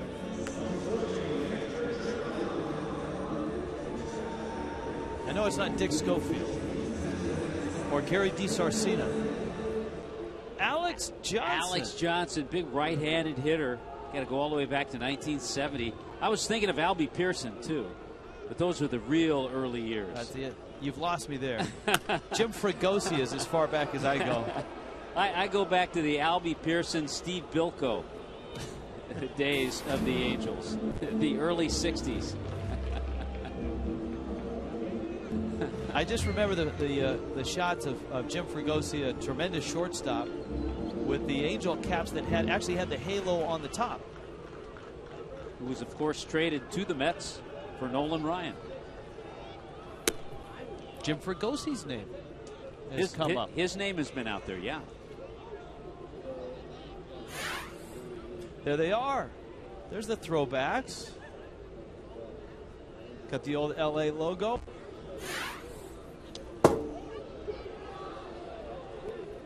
We've also had a number of, and we do this on an email, we'll get on big nights, we'll get between 700 and 800 emails. And so oftentimes we get 20, 25 questions about one topic. We've had a variety of questions about the Marlins uniforms next year, logos, colors, asking us if we know anything or if we have anything to do with them. And the answer is no and no. We have, that's as far away from our department. We'll be as surprised, I think, as everybody. And we are as anxious to everybody to see what the final product will look like. And we know it'll look nice.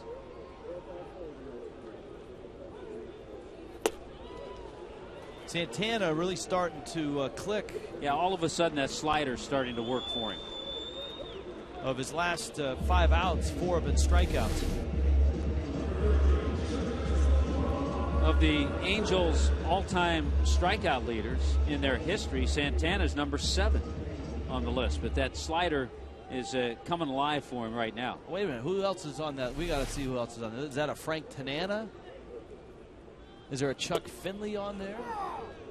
Let's get that crack staff going. Sure, you had a Nolan Ryan on that list. Nolan Ryan's probably there.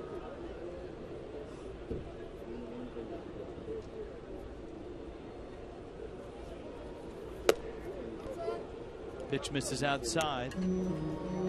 It's Omar Infante. Sacrifice fly back in the 2nd inning.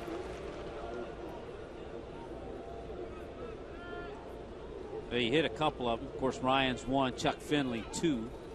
No Frank Tanana. Frank Tanana's number 10.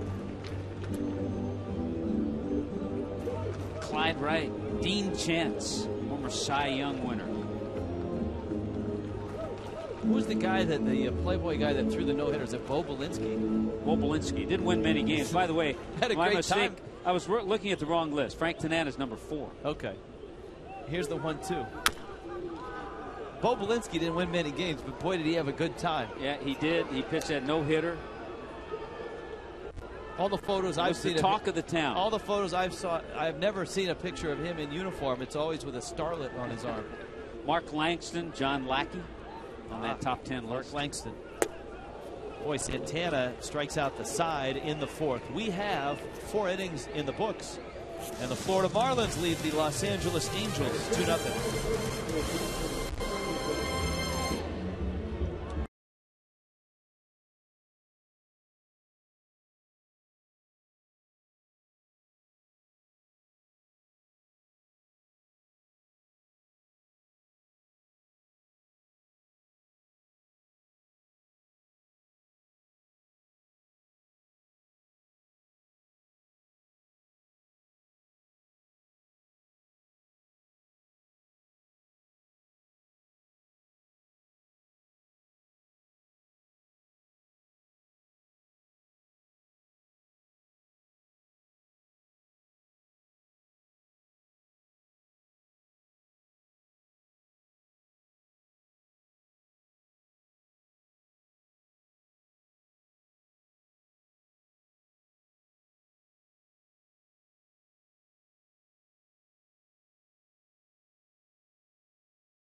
by Just for Men Hair Color. 6:30 tomorrow night. We've got a date. All right. Marlins Live. Travel day Thursday. On to Seattle. The bluest skies you've ever seen. Friday, Saturday. No TV on Sunday. And then Oakland for 3. Then Texas for 3. Just as we look forward to the upcoming schedule, you can live forward with Just for Men Hair Color. Temperatures in the 60s. Maybe drop down into the 50s in the evening in Seattle. There's a bunt down the third base line, and it's going to keep rolling and rolling and rolling, and it stays fair.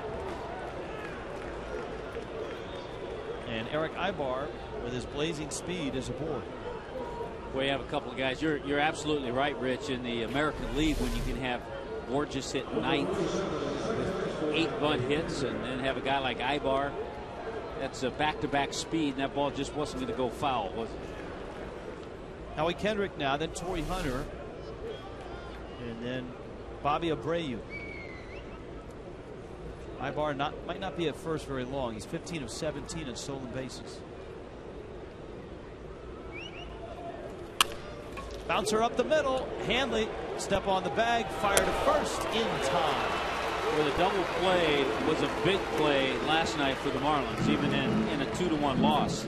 That's huge right there. To get a couple of guys who run well, you had a potential stolen base threat at first base, and all of a sudden on one pitch, 6-3 double play.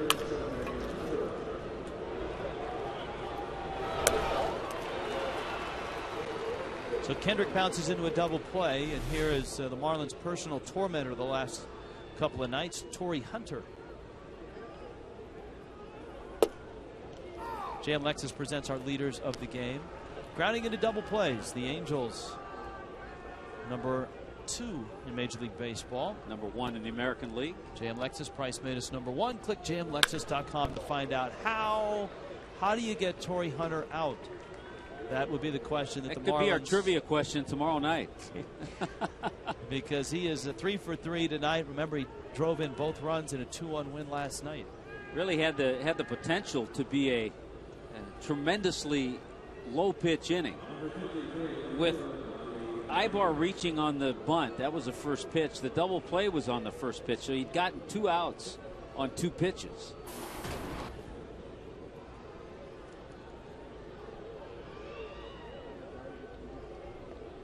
Abreu stands in.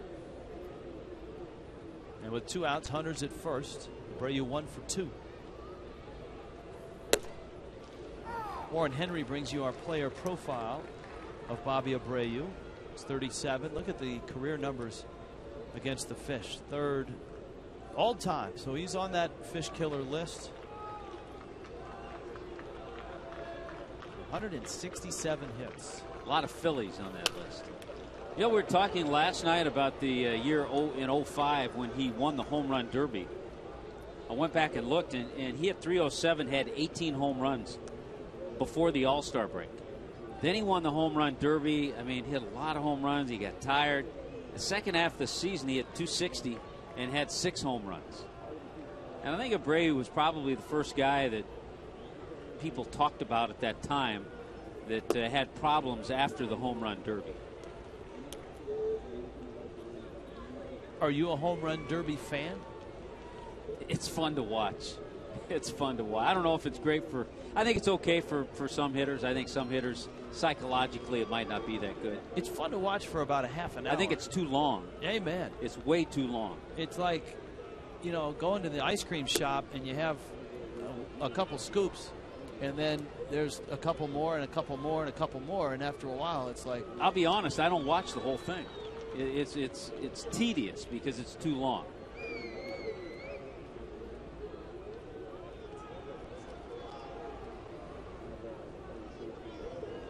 Counts 2-2. And Vasquez with a live fastball strikes out Abreu.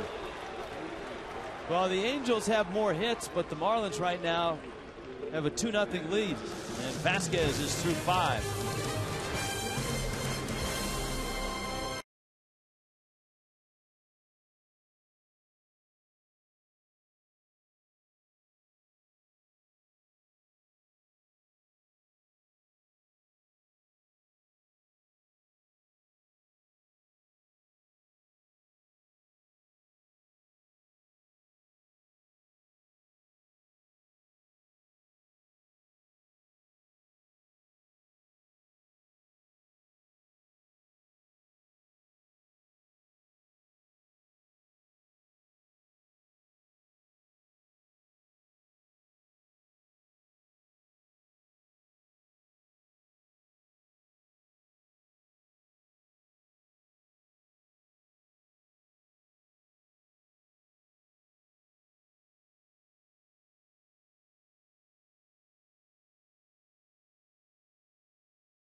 joined by Jovanka de Lemos to talk about the Community Blood Center and Hispanic Donor Weekend coming up. It's a big event. The Marlins have been involved, Jovanka, for the last 5 years or so. And tell us about the big event this weekend in both Hialeah and in Miami. Well, first of all, we'd like to take this opportunity to thank all the Marlins on behalf of all our patients that we serve in the hospital. You guys are going to be a great support for us for 5 years. We couldn't have done it without you. It's millions of lives have been saved with this event. We're going to have the big, huge event this weekend called Hispanic Donor Weekend. Just keep in mind that every time you guys donate blood, 1 pint of blood saves 3 lives, which is very, very important. 1 pint saves 3 lives. The event is at Sears at either the Westfield Westland location or the Mall of America's location, which is in Miami. The other one's in Hialeah at a Sears, right? That's correct. We're going to have a big tent outside. We're going to have DJ. We're going to have food, some Hispanic food, so you can come and check it out. And we're all going to be there supporting the community. That's what we need. Can you have the food before you donate, or should you have the spicy food after you donate, or does that not matter? Let's do this. We're going to give you some snack before you donate, and then let's give you the spicy food after, so you can bring your iron a little bit up. There's a little more going to. First 500 blood donors will get a bag of goodies, including the tickets to the Improv. There's some Marlin tickets thrown in there. That's just for donating, and a vacation little trip too, huh? Yes, the 500 donors that we're going to have is going to receive a 3-day, 2 nights vacation getaway in the destination Florida, Bahamas, Mexico, and Canada. All right, great trip. Again, Community Blood Center, it's the Hispanic Blood Donor Weekend, and it's this weekend, Sears, both in Hialeah and in Miami, those 2 locations only. Thanks for joining us. Thanks for getting the word out. 1 pint of blood saves 3 lives. And remember, we cannot actually make blood from scratch from a lab, so we need everybody to actually chip in for the community. We need it. Good to hear. Thanks a lot. Thank you so much for having me. Back to you guys. It's a good story, Craig, and certainly a great cause. The Marlins right now trying to solve Irvin Santana. Bonifacio takes down low. We just had a tweet. I want to have to scroll up to get it, so I don't have the name to go with it, but the viewer wants to know, should Bonifacio consider hitting right-handed all the time and stop switch hitting, since he's such a better hitter from the right side of the plate? There have been situations with certain switch hitters that have done that. All of a sudden they feel more comfortable. There's his bunt. Callaspo's throw. Out. Wow. Heck of a play by Alberto Callaspo, and a close call at first. And again, everything had to be just right and perfect for the Angels to complete this play. Good job by Bonifacio. I just like seeing him do it. I'd like to see him do it once a game. And more often than not, he's going to be safe. And the third baseman is not going to make a play like that. Boy, that's very close.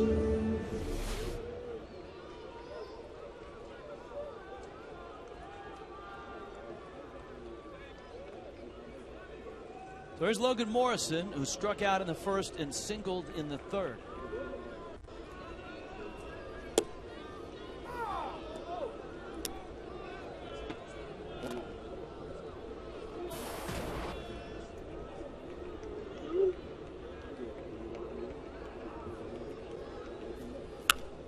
Morrison fouls it into the seats.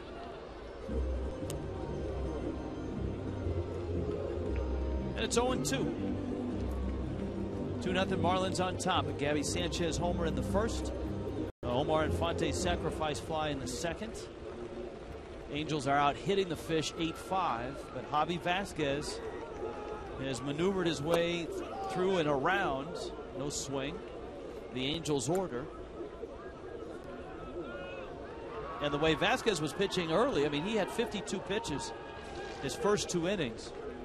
To get a 9-pitch 5th inning and to get to the 6th with just 90 pitches, it's pretty big.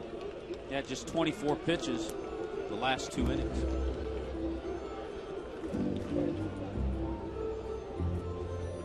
So at one point early in the game, after the first 2 innings, when he'd thrown over 50 pitches, you didn't think he would get to the 6th inning, but he's going to be going out for the 6th inning. And with a lead. I like this tweet, Rich. One of those topics you can kind of discuss. From Richie in Miami. Who has a better arm, Brett Carroll, Mike Stanton, or Jeff Francoeur? Morrison was just worried about whatever was buzzing around his face. It's probably those bugs that are all over my windshield. Anybody driving in South Florida knows what that's all about right now. Here's the 2-2. Ground ball up the middle to his left. Ibar makes the play. And the Marlins go down in order. All right, we'll get to that tweet when we return in a 2-0 game.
En español vía SAP y es presentado por KFC. Tonight in Miami, the Marlins are on top 2-0 over the Los Angeles Angels.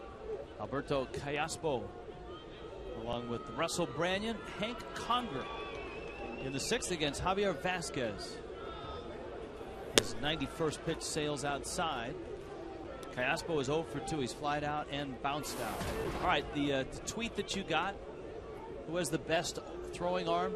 Yeah, it's from Richie, Brett Carroll, Mike Stanton, or Jeff Francoeur. I think I'd go with Brett Carroll. I would go with Brett Carroll as well, but I'd throw a couple other guys in there. I would throw Nate Shearholtz in there, and I'd throw Scott Cousins in there too. But Rich, you can only tweet so many characters. That's right. You're right. That's good. Shearholtz doesn't fit. That's a good point. Bonifacio comes over and makes the catch. We appreciate all the emails tonight. We'll try to get to as many of them as we can. FoxSportsFlorida.com. Click on the Marlins link. Scroll down. We have one from Max. Max wants to know the latest news on JJ. If we have heard when he might be able to pitch again. Max, a big Josh Johnson fan. I think JJ's on track from all accounts, from what we have heard and what we heard last night from Larry Beinfest when Larry was in with us.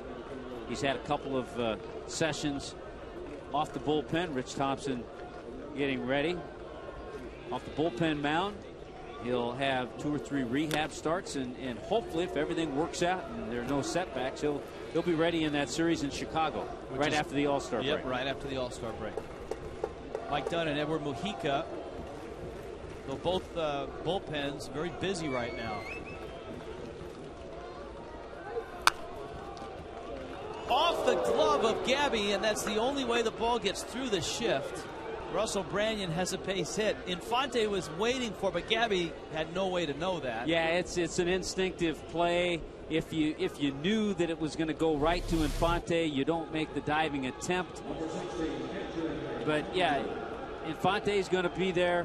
Gabby almost makes the play, but by him going out and deflecting it, all of a sudden Branyan gets the base hit.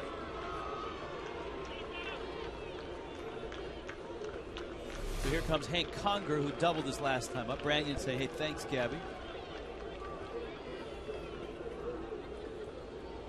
Conger 1 for 2. Back to our email bag. Ryan in Hamilton, Illinois. Rich and Tommy, all this talk about the Marlins being sellers is madness. It's way too early to start. We agree, but we've had a lot of emails on it. And Ryan adds, but since someone brought it up, you think it's possible that the Marlins could be buyers due to the new revenue next year with the stadium? I think once they get into the new ballpark, anything can happen. You're going to have free agents who are going to want to come here and play in South Florida. You're going to have revenue to deal with.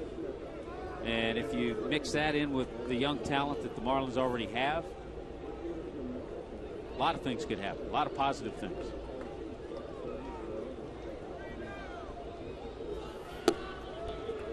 Vasquez misses inside.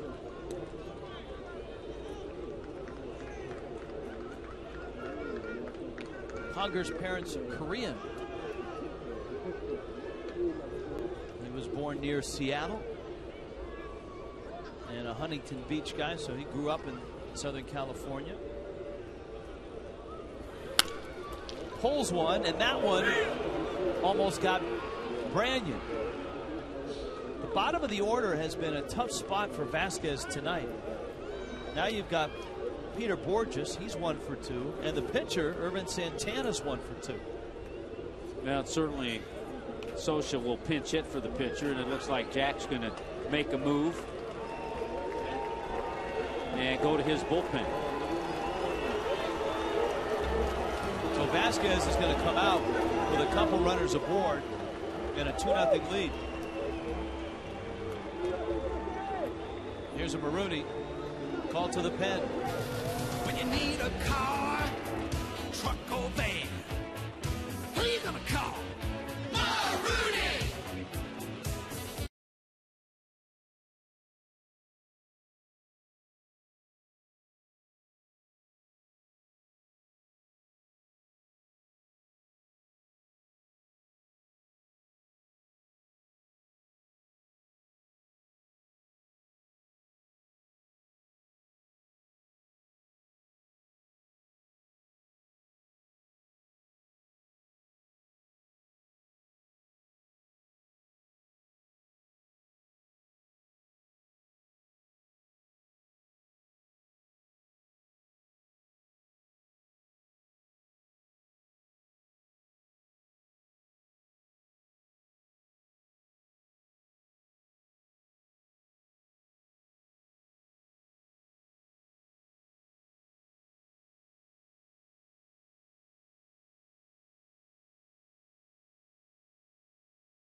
Game losing streak.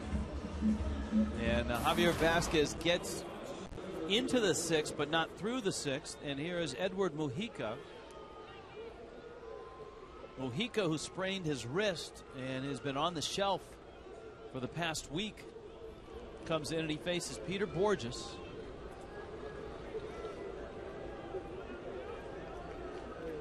On deck, Meiser is Turris.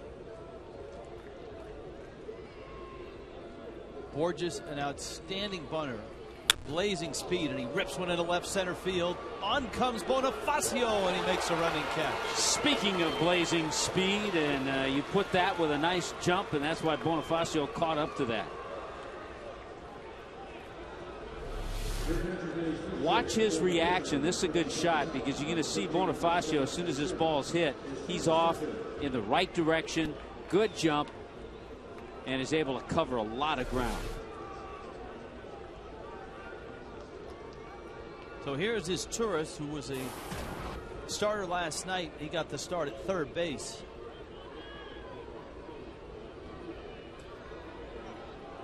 Brannon's at second, Conger's at first. They may be the two slowest Angels.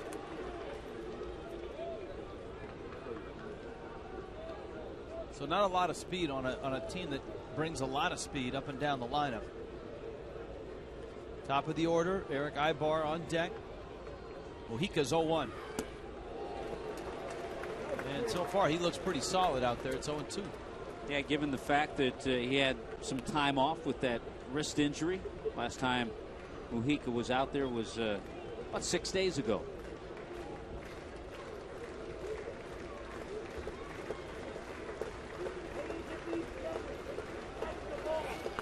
Pitcher in the dirt and bounces over Buck off the screen, and Branyan and Conger move up 90 apiece. This is where you really have to be careful. We've seen it for the last month.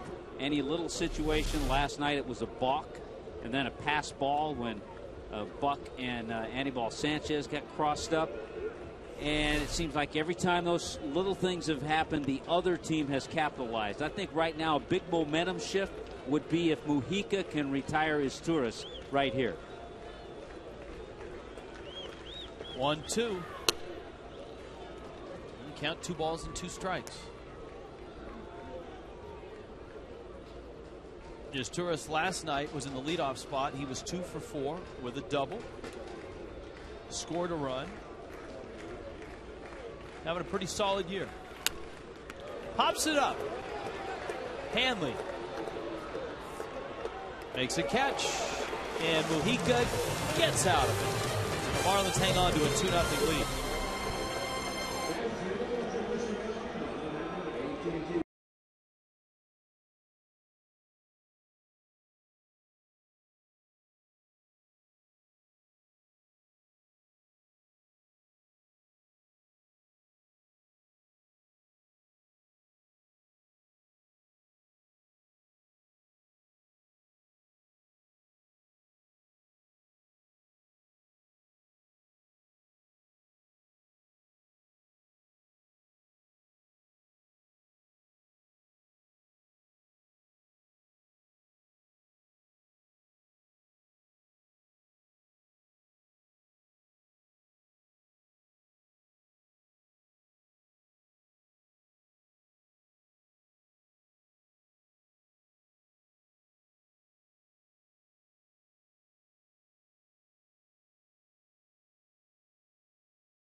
Montalbano, one of the flying luchadores and the world's most dangerous tape room, putting that together for you.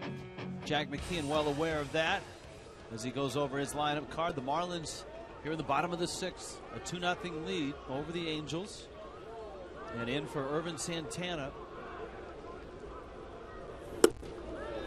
is Rich Thompson, a right-hander for the Angels.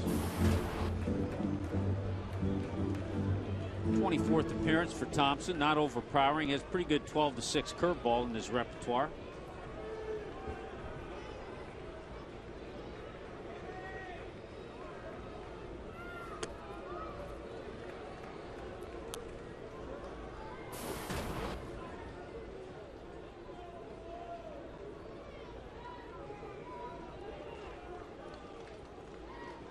Gabby Sanchez homer was to left. It was a no-doubter.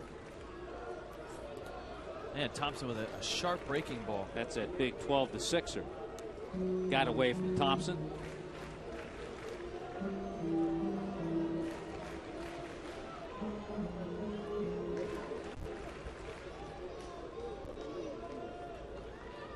Thompson, like Peter Moylan, a native of Australia.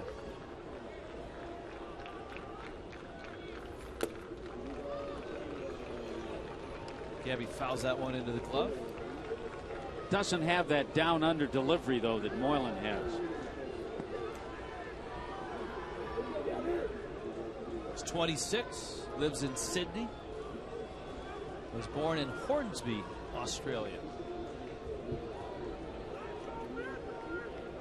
Been up and down between Salt Lake City and the Angels the last 4 seasons. Gabby fouls it back to the screen.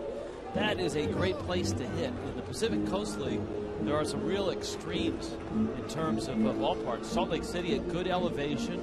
You got dry air, and I would bet you dollars to donuts that they don't have a humidor in Salt Lake City. Colorado Springs, another great place to hit. Albuquerque. Gabby has seen how far that curveball will go, and so even though that thing started over his head, he took a whack at it. Look at pitch number 6 on Fox Tracks. Almost burned out the X in Fox.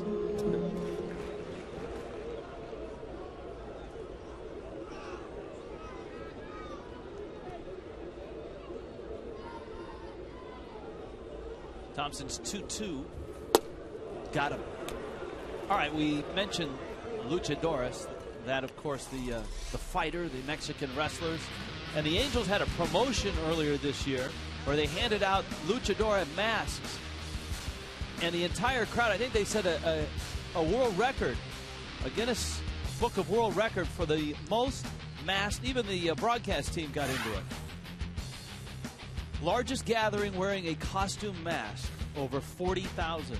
Now, the photo, if you look closely at the photo in that shot, that's from last year when they set the world record for wearing Snuggies. I don't know. Would you and I go for the Snuggies? I would rather wear the mask than the Snuggie. Unless we were in a cold weather place. It'd be tough to do the Snuggies here in August. Yeah. Yeah, that would turn into body odor night. Not a popular promotion. We could do that next year. Bill Veeck may have tried that. Yeah, we could do that next year, though. It'll be a little more comfortable. Hanley Ramirez is up. He is 0 for 2. He bounced out and he struck out. Chopper in the hole. Ibar loads up. Hanley safe. Branyan isn't so sure, and he has a long look at Larry Vanover. But Hanley legs out an infield hit.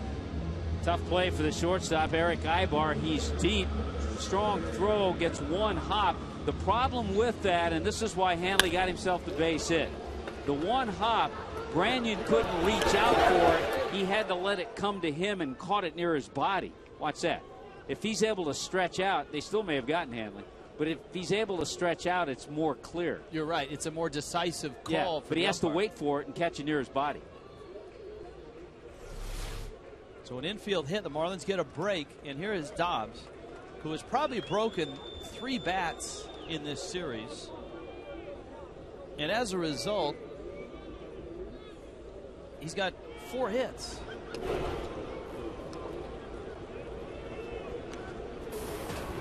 An infield single back in the 3rd. He blooped a single to center in the 2nd. He has scored a run.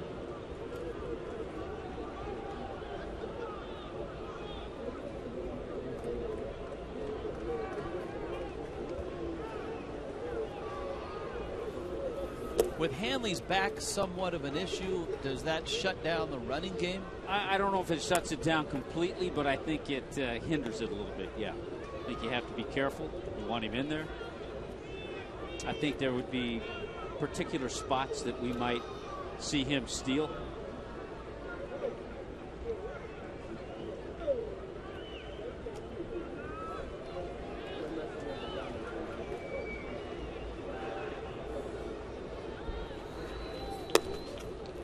Well, the Angels certainly are thinking he might have been running to pitch out on a 1-0 pitch. Yeah, they're not thinking it's shut down. Ron in Delray Beach wants to know if you have any Steve Bilko stories. He apparently is a big fan of the 1960s Los Angeles Angels. When I was a teenager, I used to watch, go with my dad to the old Pacific Coast League games in Los Angeles. There goes Hanley. Conger's throw, and he's safe.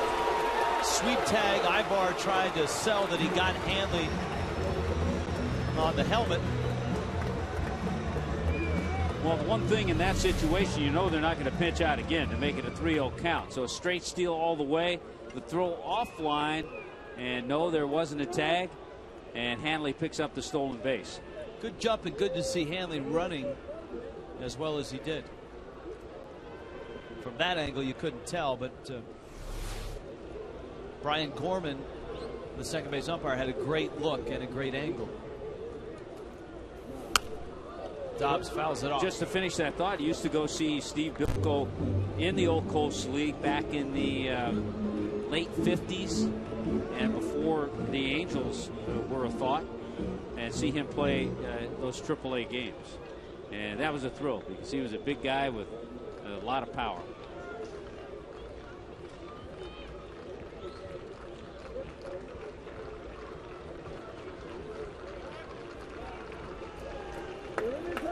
Conger on his way out to the mound. Roger in Miami has this email. Can you talk about any differences, or do you see any differences since the change in hitting coaches? I don't think you can tell yet. I think it's something that's subtle, that will take time. And really for Eduardo Perez, it's just a matter of time acquainting himself with everybody. He's not going to come in here and start changing people right away.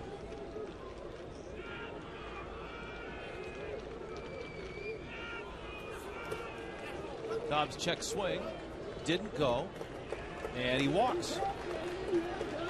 Well, Greg Dobbs has been on base all 3 times. Here comes Stanton. And a reminder, if you present your Miccosukee Ultimate Rewards Players Club card at the stadium box office starting 2 hours prior to any Marlins home game, you'll get a $10 discount on up to 8 infield box seats. Offer cannot be combined and is subject to availability. Miccosukee Resort and Gaming. Get in the game.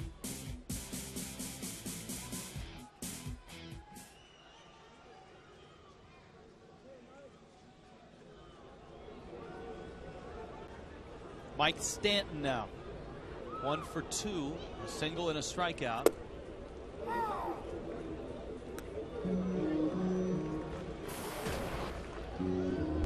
think the other thing about Eduardo Perez, he wants the players to feel comfortable with him too before he tries to make a few subtle changes with them.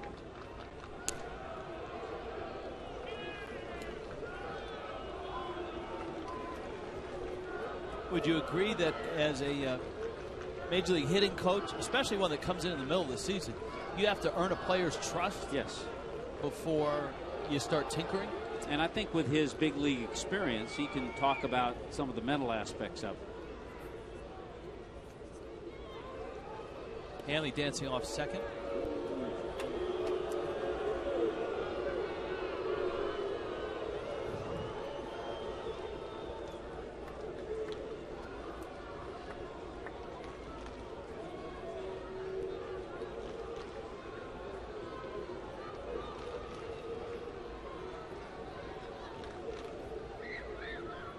Rich Thompson in relief of Irvin Santana. Santana the first 5 innings. Big breaking ball. Stanton drives it right center field. Deep. Hunter goes back. He will not get it. It goes to the wall. Hanley will score. Dobbs is right on his tail. Dobbs will be held. Hanley will score. And Stanton has an RBI double. It's 3-0.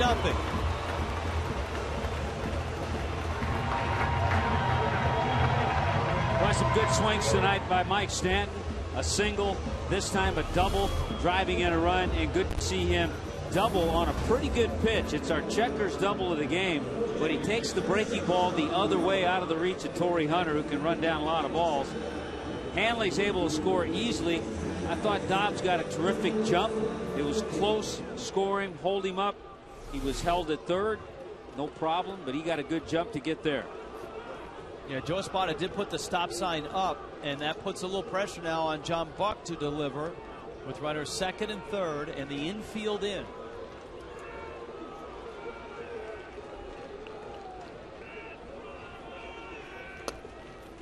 A strike to Buck. See, with the angle that Dobbs has, he has a different angle. Hanley just look over his shoulder. Look at Dobbs was right there. He was right on second base. Hanley knew that he could wait to make sure the ball dropped. Dobbs had a better angle. He knew it was going to drop.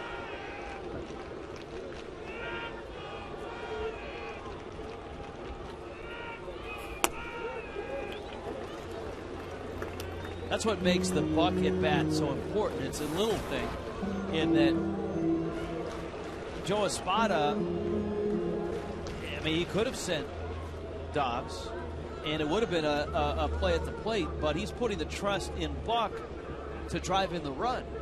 I mean, that's almost Joe Espada saying, and look, John, I've got confidence in you. Yeah, and I think the other thing, too, that when Dobbs got to third, I don't know if he had another gear to go to. So you have to remember that if you're a third base coach, too. Here's the 1-1. Foul back. 1-2. Talked about Hanley. Talked about Stanton early in the game. These guys can get going. John Buck was one of those. Things will turn around a little bit.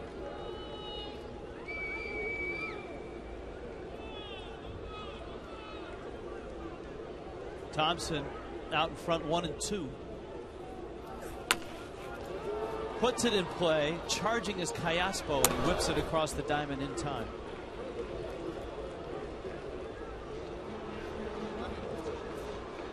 And so now it's up to Infante. You've got first base open. The pitcher spot is due up next, but the Marlins have an arm ready in the bullpen. Yeah, you have a situation where if they put Infante on, you'll go to the bench. Wes Helms getting loose right now. But if they don't put Infante on, you maybe could get another inning out of Mujica. And that's important because tomorrow it sounds like the Marlins are going to start Brian Sanchez and have another one of those everybody who's available nights. And that means you hope Sanchez gives you 3, maybe 4 innings, and it's everybody else after that. Off day Thursday and a Friday night in Seattle. Well, the last time the Marlins did that, it seems like years ago. It was a 6-1 win in Los Angeles. I was about to say it was one of their best games on that road trip. Yeah, Brian Sanchez, Mujica, a couple of innings. Sanchez went 3. Badenhop 2 innings. Dunn an inning, and Cishek finished it off. Boy, that seemed like a long time ago. Well, after a 1-19 start in June, my friend, that's what you get. Here's the 0-2. Conger smothers it.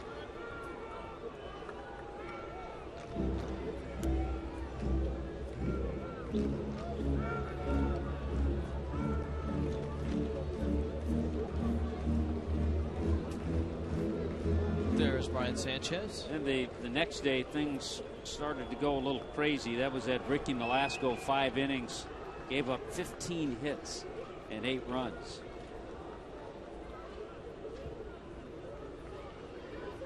1-2. Ground ball. High throw, and Infante is out. Callaspo left Branyan out to dry. He made a nice catch and tag. Marlins add on 3-0.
the 7th in Miami. The Toyota Trend, the Fish, have lost their last 11 one-run games. And that has established, as you would suspect, a new club record.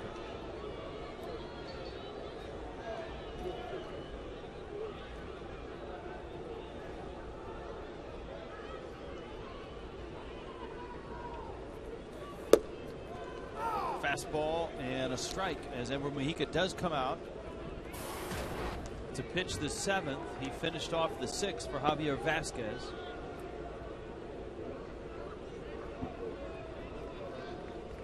Eric Ibar, and you got Howie Kendrick and Torrey Hunter, the top of the order for the Angels.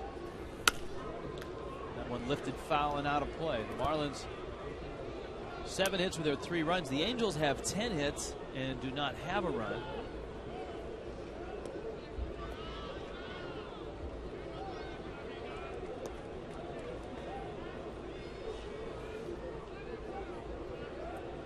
Another arm in the Angels' pen.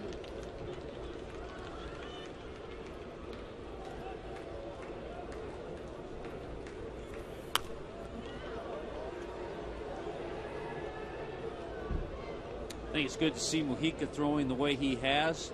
Get him back out there healthy. He has enough on that fastball. You'll see him run that fastball in. And then he, a lot of times when he gets 2 strikes, likes to use that split to put a left-hander away. That was Michael Kahn down in the bullpen, who just was called up. We were all scrambling because he wasn't on the roster that we were given. But we have found him. And he's on the mound. He just got called up from Salt Lake City.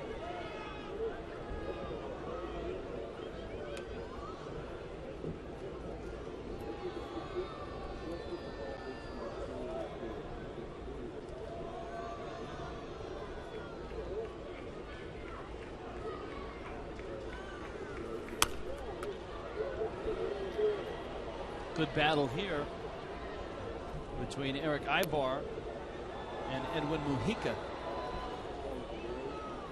Ibar spent a little time on the DL earlier this year with an oblique strain.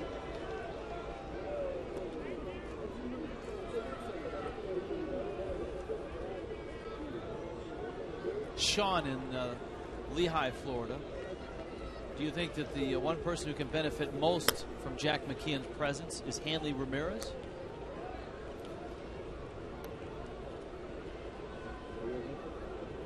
No, I think others will benefit.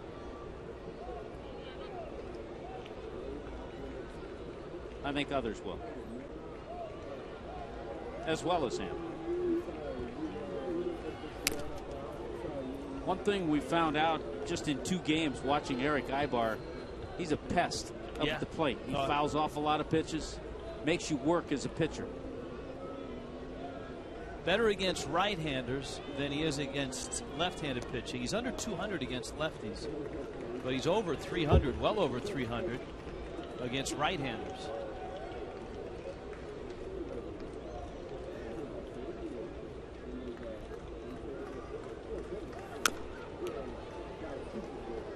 And he keeps fighting off pitch after pitch in a 1-2 count.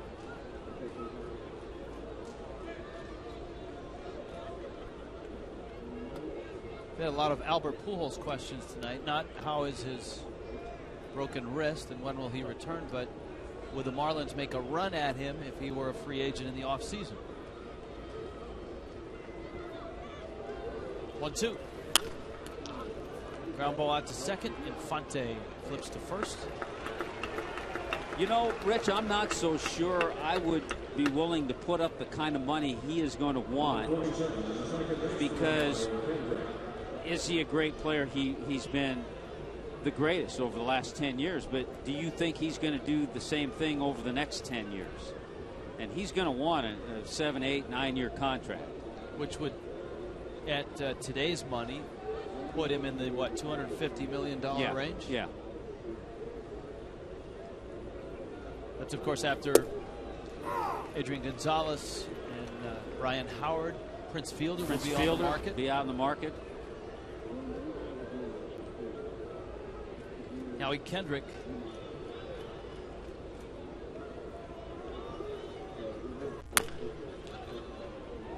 That one pulled wide of third.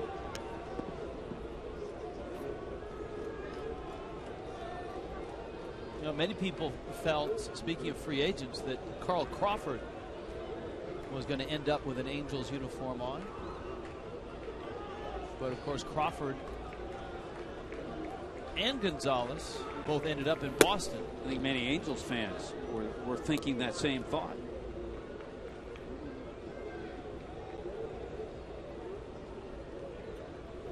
Would have certainly given them a different dimension. Not different, but just added more speed with a Crawford in their lineup. Backing up is Dobbs, and it kind of ate him up. Kendrick, who runs pretty well, is down at first. We'll see if it's a hit or an error. To be honest, I don't think you would have thrown him out anyway, but he could be charged with an error. Once he backed up to play this hop, we've seen Kendrick run. He has good speed. Just as Dobbs starts to plant and make the throw, I think at this point, even if he comes up with it, makes the throw, Kendrick beats it out.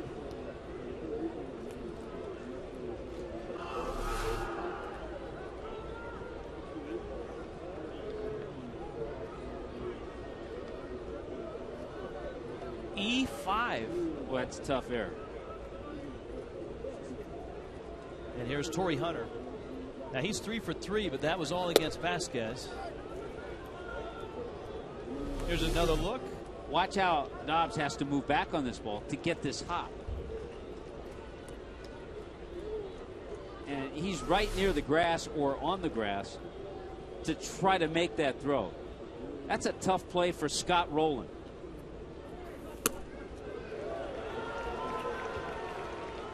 Fastball up and into Torrey Hunter, and it counts 1-1. Talked about the one thing, though, that has plagued Torrey Hunter this year. He's grounded into 18 double plays.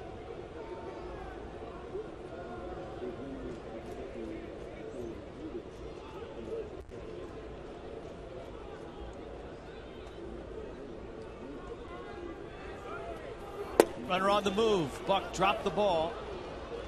And another stolen base for the Angels, for Kendrick, his 6th of the season. You know, they seem to do that, and what it does, obviously puts the runner in scoring position, but it takes that double play away as well. In the transfer, John Buck loses the grip.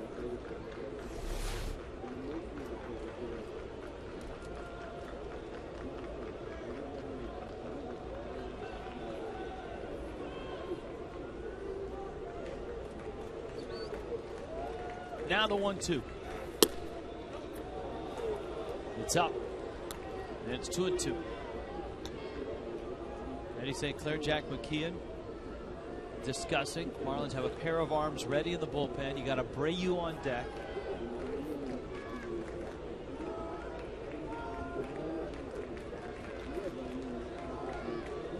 Mojica with a 2-2 count to Hunter. Torrey Hunter fouls it out of play. Been a busy night with the emails. You can see Choate ready for Abreu, and the hopper is ready as well. It is an interleague night, so it's hard to find the National League East teams on the scoreboard. Right back to Mojica. Got it to second. Double play. And maybe the breaks are starting to go the Marlins' way. Because that's a nice one there to end the 7th.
baseballs. We move to the bottom of the 7th inning. Hanley Ramirez actually called over Jack McKeon today. They had a nice little chat right around batting practice time, and both left feeling pretty good about themselves. I know Hanley loved hitting number 4 here tonight coming in. He's got a hit. Jack McKeon enjoyed putting him in the number 4 spot. Oh yeah, no question about it. He's a potential 4 hitter. We've all known that. We just got to figure a way to get him going. And now he's in a key spot, and I think he's going to respond. I'm very happy. A nice chat with him today. Him and I have chatted, and he's a great frame of mind. And I think maybe, today being the first day of summer, we're going to be a summer team. We're not a spring team. We're going to be a summer team. All right, Jack, keep it up on the calendar. This is the first day of summer, and Charlie agrees this is going to be the night. Huh? Oh, man, this is the night tonight. I feel it, even though Vasquez, a bad couple of starts earlier in the season, I feel like tonight's the night. This isn't, you haven't been coming to like a lot of games bringing the same sign, right? You made this for tonight? I thought about going last night, but I felt like, Vasquez was the night tonight to come with the sign. All right, well, hope you're right. That's Charlie. Where you from, Charlie? Weston. Charlie from Weston. All right, we'll see. We'll see if it works out. A summer team, guys. I like the ring. Well, tonight is the night to start it, as Michael Kahn has come out of the Angels bullpen out of Camden, South Carolina.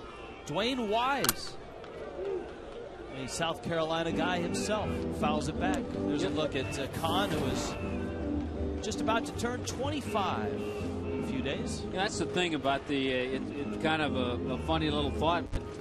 If you think about it, first day of summer, you put it in perspective and just think about today, and you forget about the 1-19 coming into this one tonight. And that's what Jack's trying to do, come up with a situation. Hey, you might as well go 1-0 in the summer so far. So Wise pinch hitting. Then you got Bonifacio and Morrison in the bottom of the 7th. Kahn is the 3rd to work for the Angels. He falls off the mound for that delivery.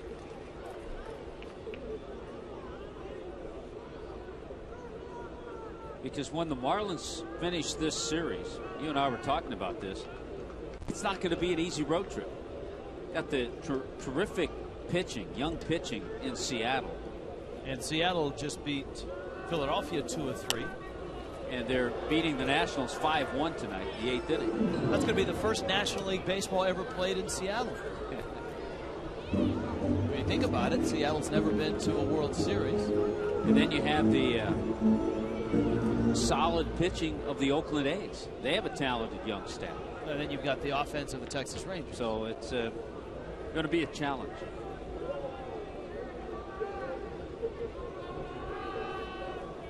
2-2.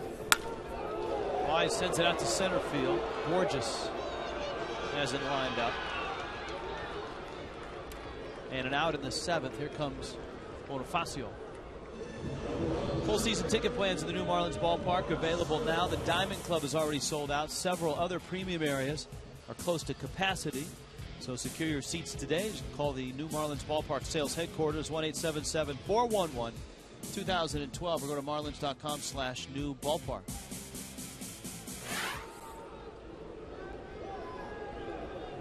And Seattle will see National League Baseball. The Marlins will be the home team. We haven't been told who's going to wear what color uniforms. We did have, I noticed we had a few tweets. We've had a lot of emails about some of the questions. I do not think, from what I've been told, the Marlins will not have their player songs when they go up to hit. They will not have the Mermaids there. So it won't be like a total home game. But the uniform question's a good one. I'm not sure. Because if the Marlins do wear the home whites, they have to pack a whole new set of uniforms. Yeah, that's right, because then they'll be the road team in Oakland and Texas.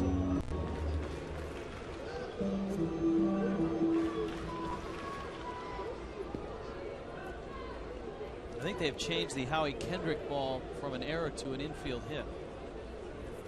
Here's the 1-1. Bonifacio squibs it towards short, and that's going to be a base hit. Emilio Bonifacio with an infield single brings up Logan Morrison. Well, you can see what Ibar was trying to do at short. He knows the speed of Bonifacio. He knows if he had gloved that ball, he wouldn't have had a chance. not hit hard. He tries to barehand it, but it had some spin to it. He couldn't make the play for an infield base hit. And I have no problem at all with changing that to a hit on that ball last inning hit by Kendrick. Craig Minervini has more on the uniform question.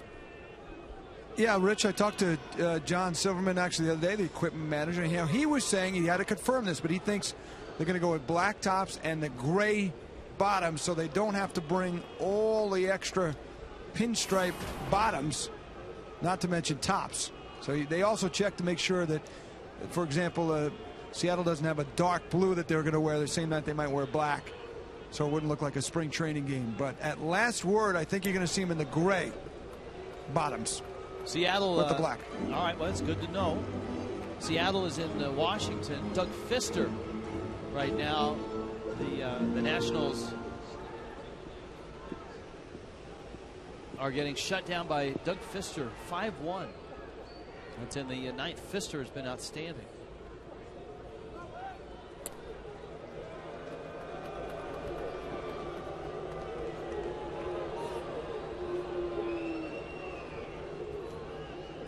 And so far, Fister has gone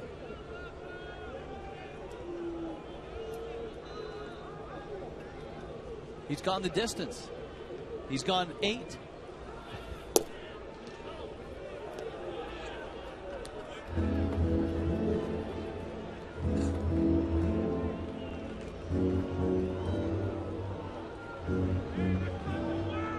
Nothing. Marlins on top in the bottom of the 7th.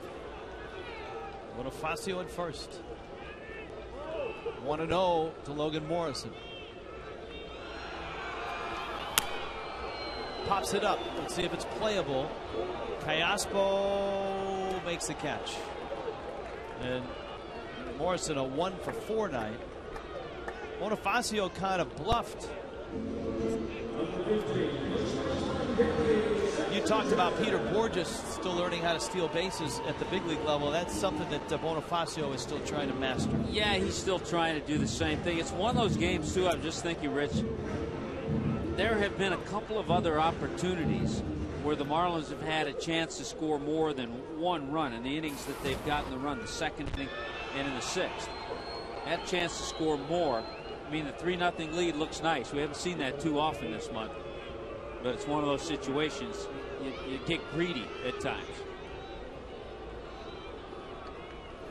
Bonifacio's running. It's a pitch out, and he still steals it. Wow. That was a pretty good throw.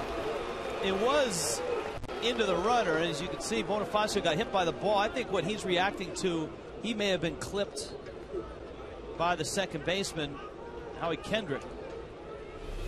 Yeah, the ball or Kendrick or something caught a little bit of Bonifacio.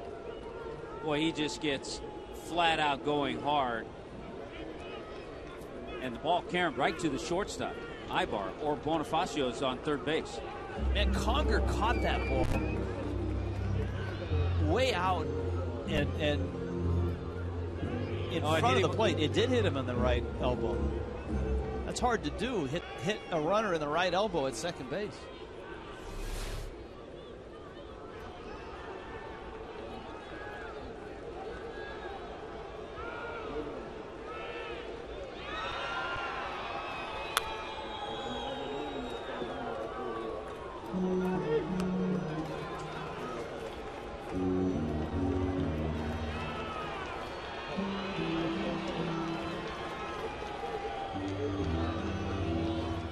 Ball and a strike to Gabby Sanchez.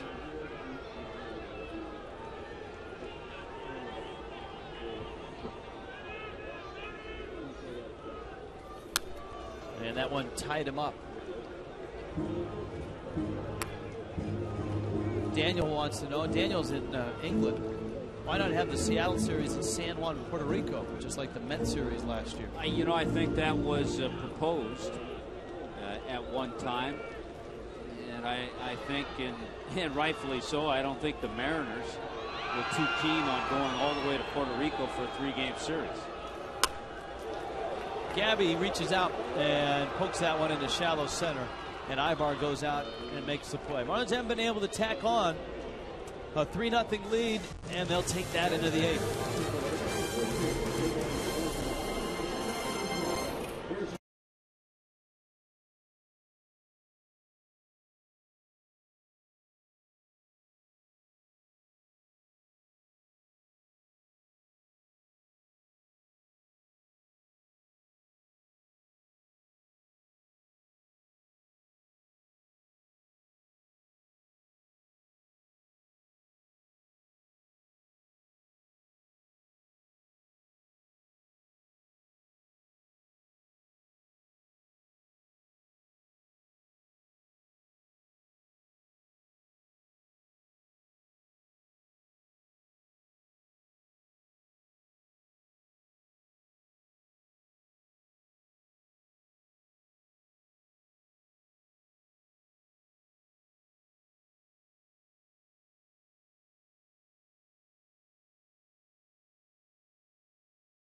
Disneyland, baby, 54%.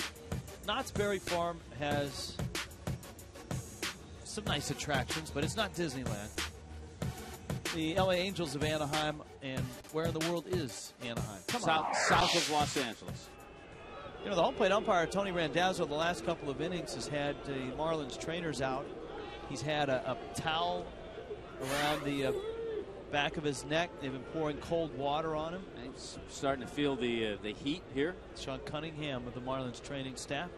We have had some warm days the last few days here in South Florida.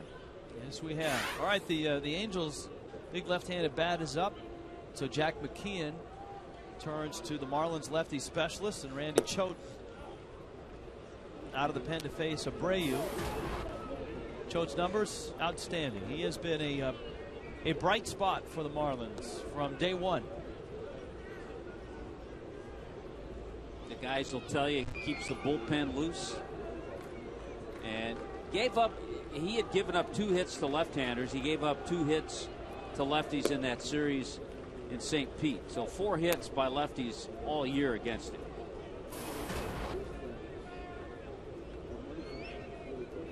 Steven in Miami wants to know, have the Marlins signed Jose Fernandez yet?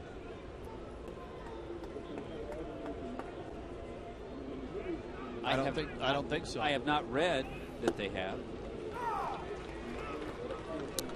That was one of those questions we forgot to ask Larry Beinfest last night.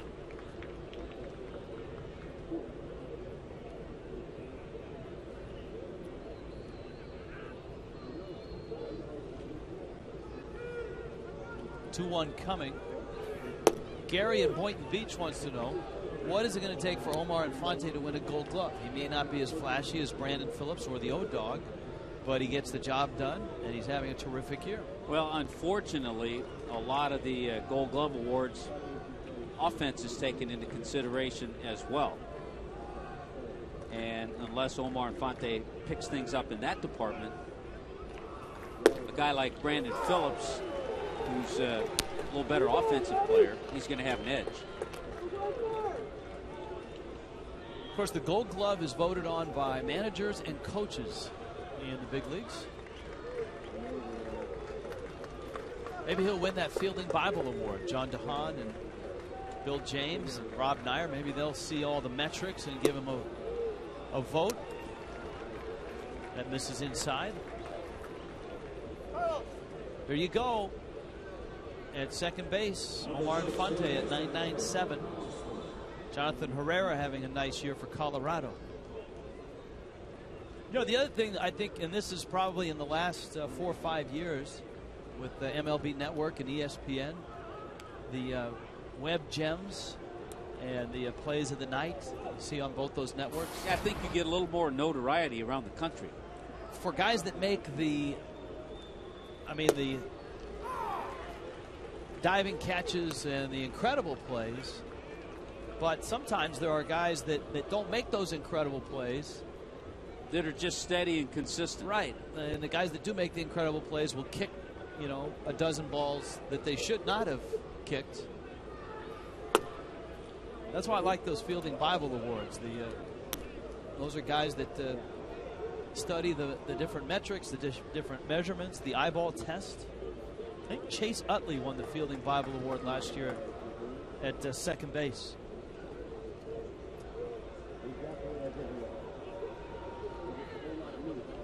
Choate's still in there, and he misses in to Callaspo, the switch hitter, and Jack McKeon doesn't like what he sees. Well, what we usually see is Randy Choate throwing lots of strikes, and we have not seen him walk too many. It was only the 7th walk issued this year when he walked Abreu. Normally pitching to lefties, he comes right in and throws a lot of strikes. Don't see many pitchers lifted with a 2-1 count, but that's Jack. 3-0 Fish. When you need a car, truck or van, who you gonna call?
Piccolo, the bench coach for the Angels. Burke Badenhop inherits a 2-1 count, and of course you've got the switch hitter Callaspo, who's at bat now, has taken place on both sides of the plate, and he pulls that one into right field for a base hit. Abreu will stop at second base, and the Angels have something going here with nobody out in the 8th inning.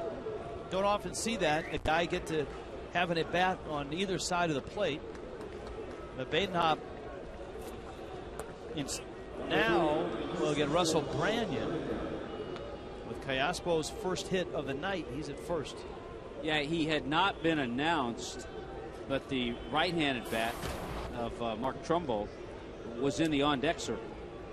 He was going to hit for Branyan if Choate had been in there, and if that had been the case, Jack would have gone to Badenhop anyway.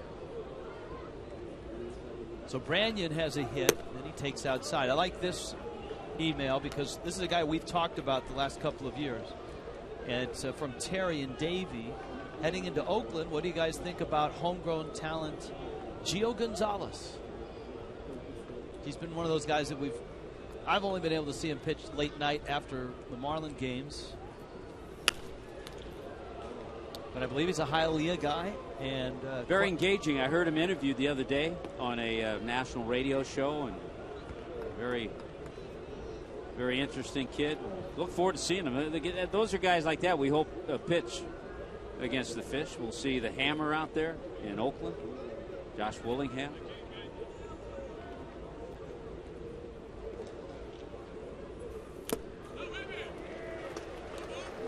Badenhop gets a strike, and it's 1-2.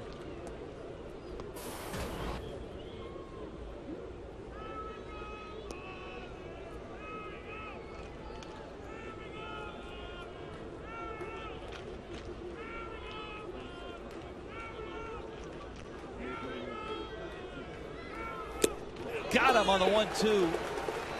A fastball with some run on it. Badenhop pumping it up to 90. That's a big out, getting a big bat. A guy who in one swing could have tied this game, but Hopper stayed away from him. Great movement on that two-seamer. Look at it, just running away from Branyan to get a big strikeout. Now Hank Conger is up. Conger has 2 hits. He's 2 for 3.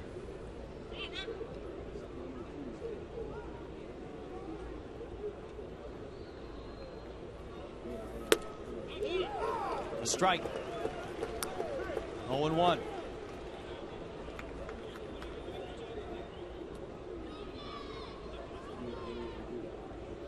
Angels pen.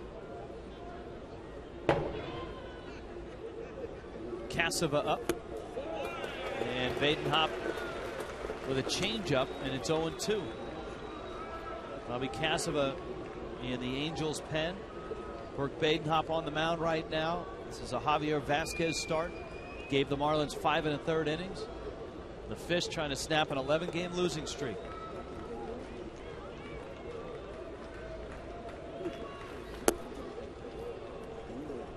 Edward Mujica has worked. Mujica an inning and 2/3. You know, all of this has to be taken into consideration tomorrow as well, with Brian Sanchez slated to go. It could be a rotating door of pitchers tomorrow night. Because if you get 4 innings out of Sanchez, if you're Jack McKeon, you're happy with that. Yeah, because remember, we talked about the start that Sanchez had in L.A. He went 3. You'd like to see 4, but you plan on 3. Which means you got to find 6 more innings out of the bullpen. And the 2 guys, your 2 real long guys, are pitching or have pitched tonight, Mujica and Badenhop. I think an inning and 2/3. Mujica didn't really overextend himself. He'll be ready. And the saving grace is a day off on Thursday. They still have Mike Dunn, Ryan Webb, Jose Seda. Well, he just won't go after that same pitch that Branyan did. So Conger having a patient at bat. That was the same pitch that struck out Branyan. It was off the plate. But remember, Branyan swung. Pitch number 6. You got Borges, a right-handed hitter on deck. Runners hold their ground as Badenhop spins.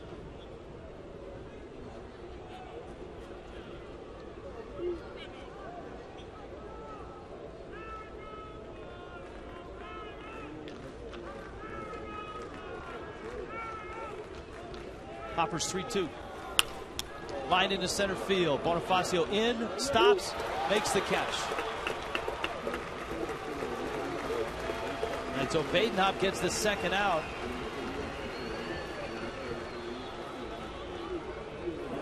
Borges coming up. He is 1 for 3. Mike Scioscia's not afraid to put the game in motion even when he's down. We saw that a little bit last night. Marlins had a 1-0 lead. It was early, but tonight a 3-0 lead. And the runner's moving with 1 out.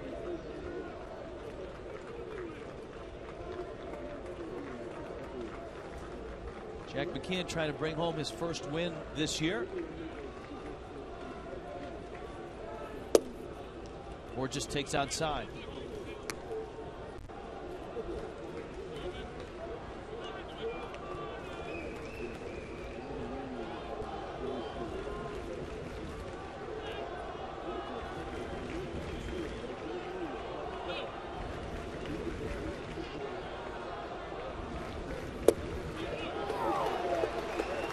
Ball and a strike.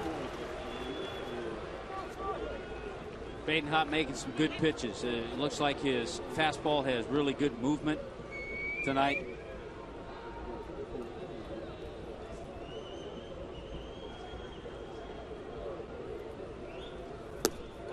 So does the breaking ball. I think we've talked about the effect Jack McKeon might have on position players. We really haven't talked about the effect he'll have on the starting pitchers and the bullpen. You know, he's never been a role guy. I think he just wants guys to be ready down there.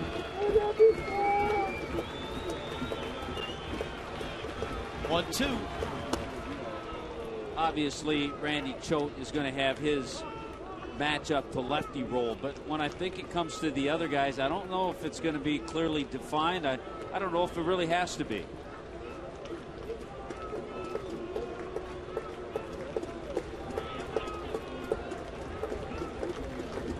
Two. And now, full count. Now the runners obviously would be on the move now, and you got the big bat of Mark Trumbo waiting on deck.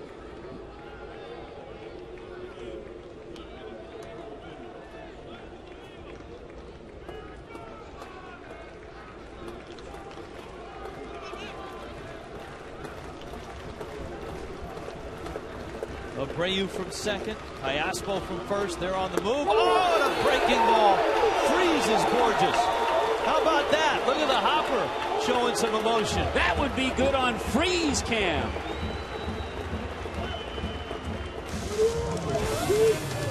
3-0 pitch.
Head to determine which is the most memorable of all time. Go to MLB.com/moments. Vote now.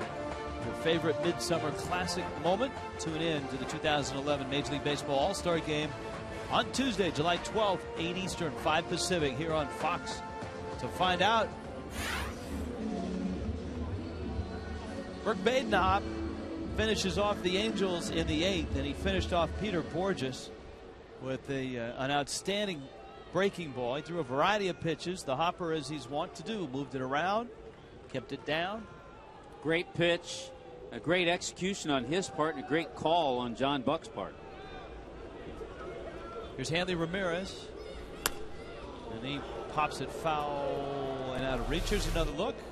There's no way Borges is thinking he's going to get that breaking ball. He just freezes, locks up, and couldn't react to it. And Hopper gets the strikeout. Yeah.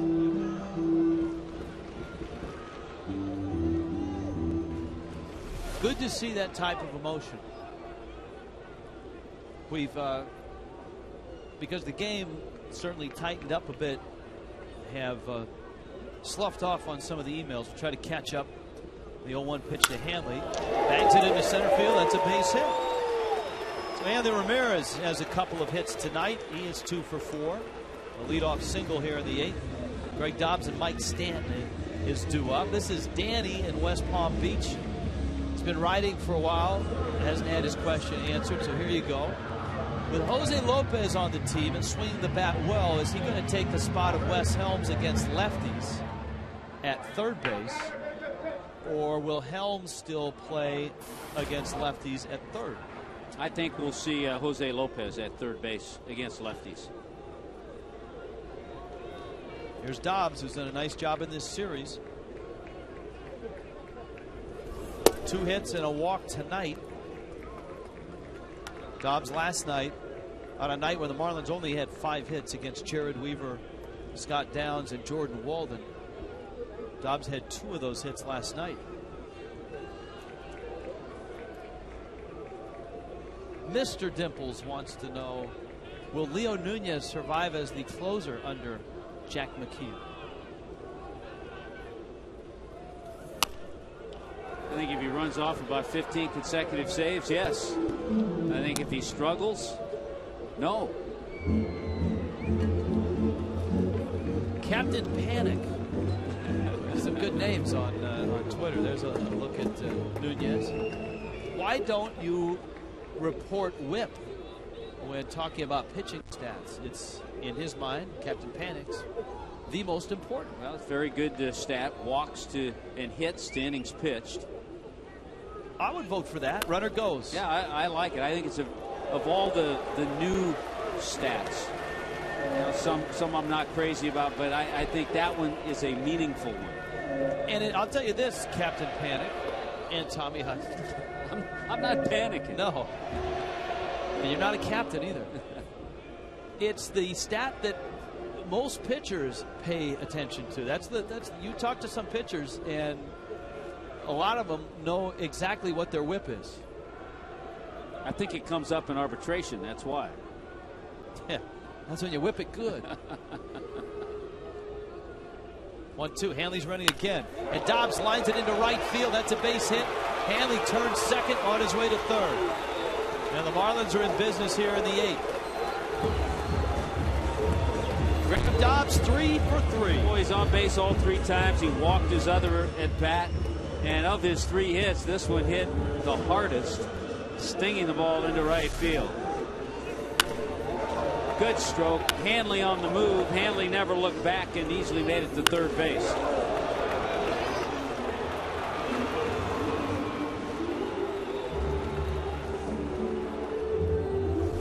Mike Scioscia on his way out. He's going to make a pitching change. And here's a Marooney called to the pen. When you need a car, truck or van, who you gonna call?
Marlins on top 3-0 in the bottom of the 8th. Mike Stanton coming up. Time for the Gunther Volkswagen drive of the game. And this was a big run for the Marlins to get a Mike Stanton RBI double in the 6th. Greg Dobbs was held. Hanley scored. Marlins did not get another run that inning. Still a 3-0 lead against the Angels. And now a chance for more with Hanley singling, Dobbs singling. They're at the corners. And a 2-for-3 night for Stanton, who returns after missing 3 games with an eye infection.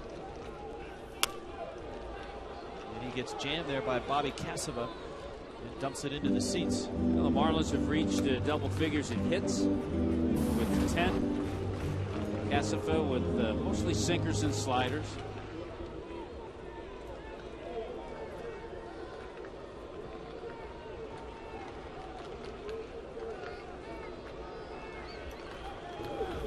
Casava, born in Jacksonville, lives in Pensacola, attended Pace High School.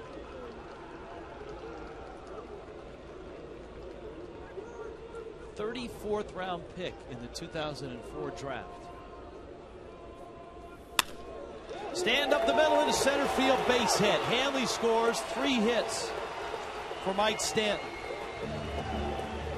Well, it's good to see some guys get going here. Stanton, Hanley Ramirez, they both have contributed tonight. And we know Mike Stanton can hit balls 450 feet, but it's good to see him drive runs in, base it up the middle, a double to right center in the 6th inning for an RBI, and a single back in the 2nd inning.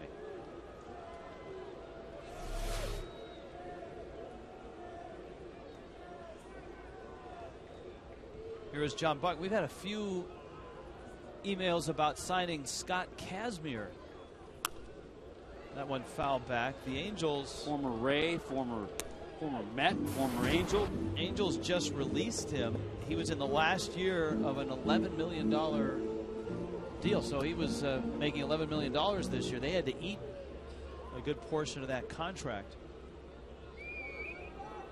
I guess they won't be picking up his $13.5 million option for next year. Here's the 0-1. High chopper. Ibar gets an out there. The turn from Kendrick is a clean one. The Angels pick up a couple of outs. Dobbs is at third base, and here comes Infante.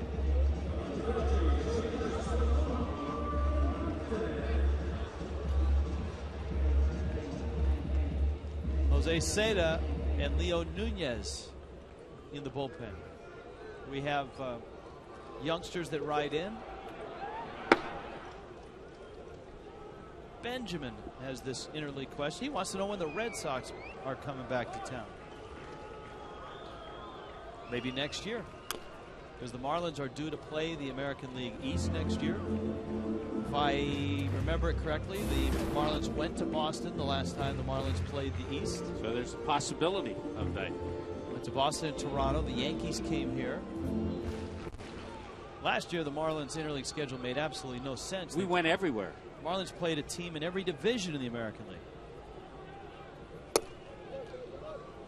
So Benjamin, I think next year's probably the year. Tell your mom Betty to work on her backhand.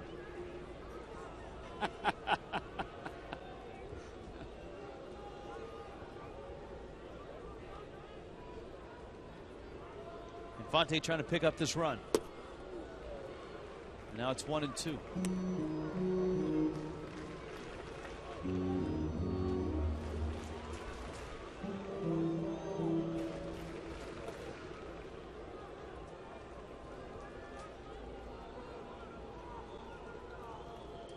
1-2. Up the middle into center field. Infante picks up the run. And the Marlins make it 5-0. And this feels like 15-0 the way the ball club has scuffled in the month of June. Well, we have seen tonight, Rich, we've seen the continued good defense that we've been seeing all month. But tonight we've seen some clutch hitting getting guys in from third with less than 2 out. In that case, a big 2-out base hit by Omar Infante.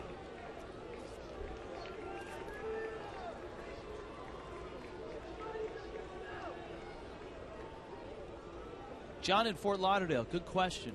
What's the Major League record for hits in a game without scoring a run? Because the Angels have a dozen hits and have not scored a run. I'll tell you what, I don't know what the Major League record is, but the club record for the Angels in their history for hits while being shut out is 13, so they're just 1 away from that.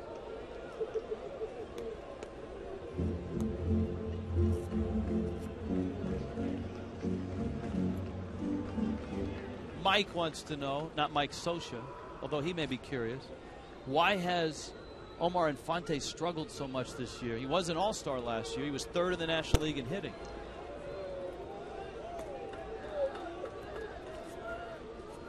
Your thoughts? I think he's in a different role than he was in last year. He's playing more. He's been out there on an everyday basis, which wasn't the case last year. Till about the midway point of the season.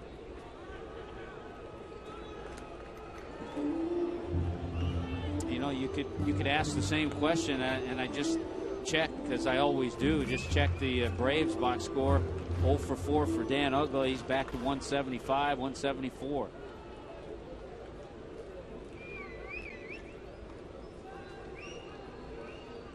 One, 2 to Helms.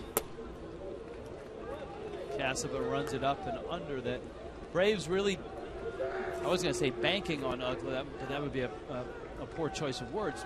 Really counting on Uggla to provide them some pop. From the right side, yeah, absolutely, because they've got the left-handed bats. With like Hayward and Freeman and McCann. Down goes Helms, but the Marlins have put 5 on the board and lead the Angels. Now they got to put it away in the top of the 9th.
We look back at a key moment in the ball game, and this was with Edward Mujica on the mound in the 7th, our SunTrust play of the game. And against the hottest hitter the Angels have had tonight, Torrey Hunter, how quickly Mujica turned.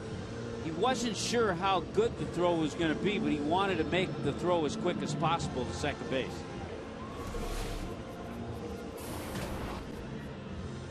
Seda in New Orleans, look at the saves and save opportunities. He was having an outstanding year, and you know, we've had some questions about Leo Nunez, and this could be another option if Nunez were to falter.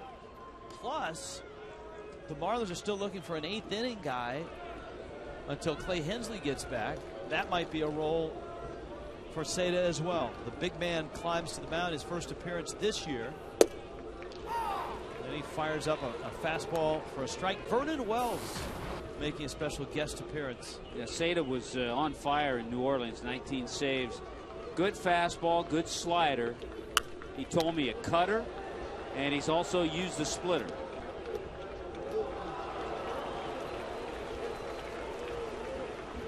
Talked to Clay Hensley today, too, Rich, and he had a bullpen session, threw off the mound, starting to fall into his game plan when he'll be ready. Here's the 0-2. Who didn't you talk to today? See, if I were to say, I wonder conversations. If I were to throw out on the broadcast right now, I wonder how traffic's going to be getting out of here. Tommy would say, you know, Rich, today I talked to one of the parking attendants, and they told me. Well, it's funny you should ask me that. No. I swear this isn't planned. Stop.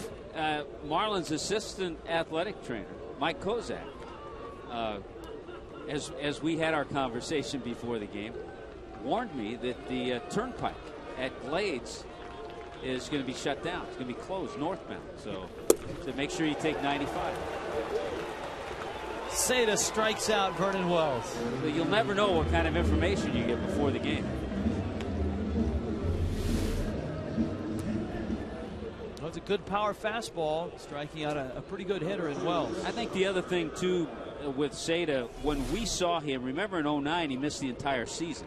He was injured. When we saw him last year, he was coming off a so-so year. He threw the ball well in Double-A. The whole key with him, staying in shape, making good pitches, throwing strikes. I think the shape issue is. Yeah, that was an issue with him. That is a big part of it.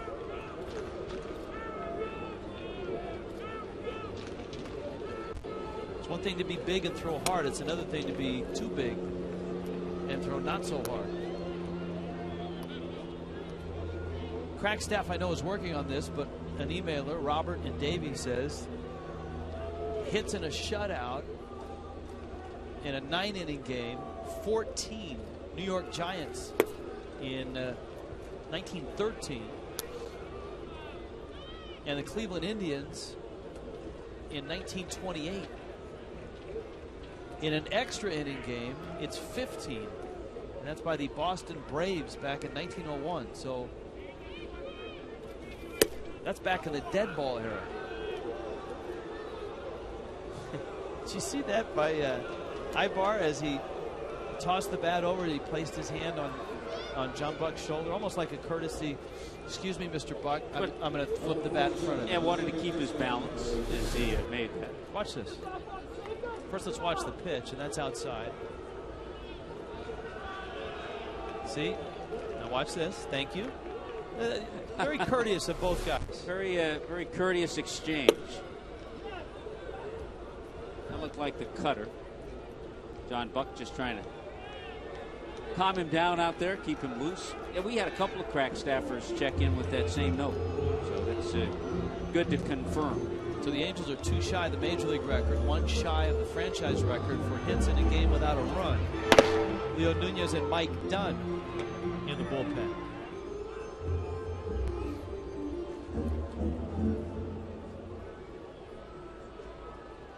Had a crack staffer checking in saying that Seda looks like Shaq out on the mound. Not quite as big as Shaq.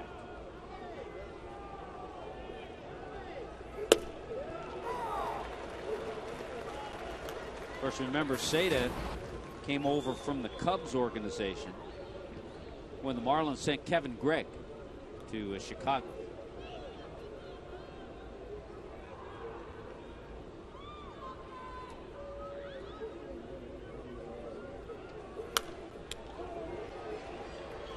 That one fouled out of play by Howie Kendrick. Kendrick an infield single in 4 trips with a stolen base. So a dozen hits apiece. Katie has tweeted she feels that Seda has a CC Sabathia body type. I don't think he's gotten there yet. CC's a big man. Saw Sabathia the other night in that game at Wrigley Field. Swinging the bat. Oh, he hit. He's a good hitter. He can have some swings. He's a good hitter.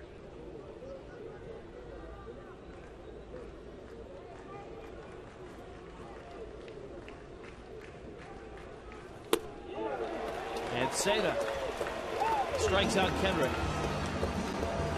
Good job, and you'd like to see Seda get through this inning just for his own personal satisfaction, to give him confidence, instead of having Jack go to the bullpen in a save situation. So Torrey Hunter now is all that stands between the Marlins and a precious win. One that would snap an 11-game losing streak. One that would be their second all month. And one that would be the first for their new manager, Jack McKeon. Runner's going to move up. Marlins weren't holding him, so no stolen base for you.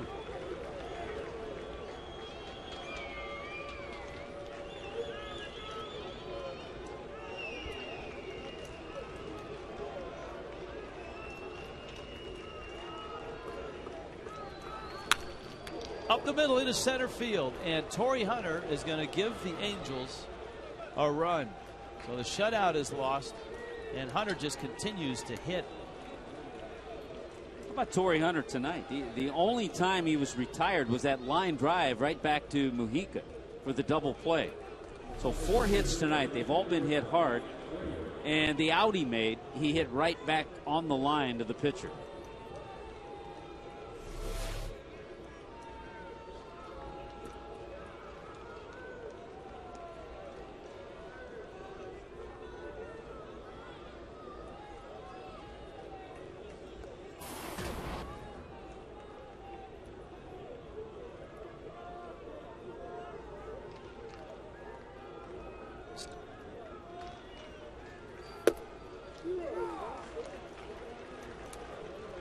Seda throws a strike.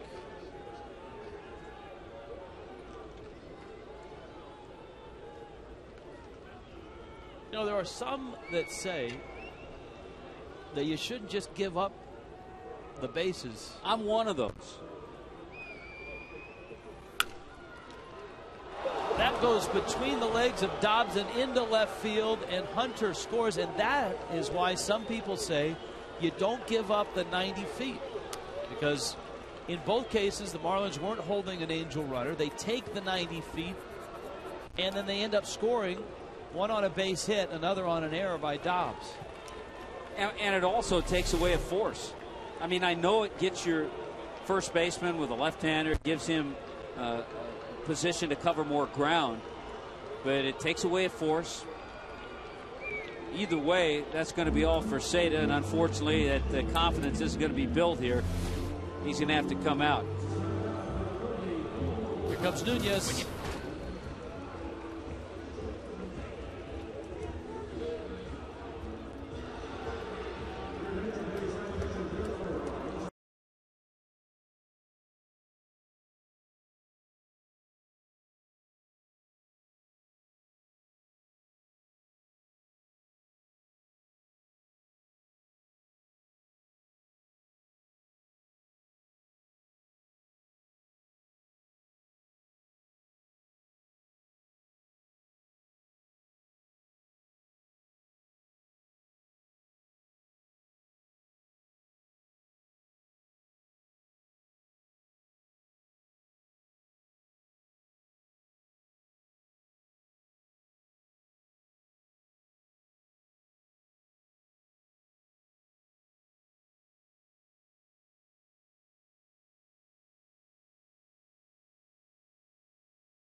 Nunez in the game. There are 2 outs, and the Marlins trying to put this one away, but the wind is proving elusive. And Nunez misses inside to Alberto Callaspo. When you know the way the month is gone, the last time Nunez got a save was on the last day of May. Saved that 5-2 win of Anibal Sanchez in Arizona.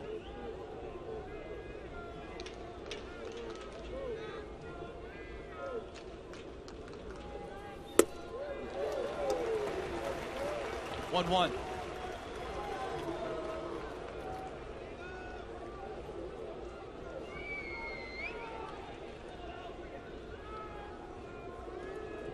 Abreu is the runner at first, and the Marlins are holding him on.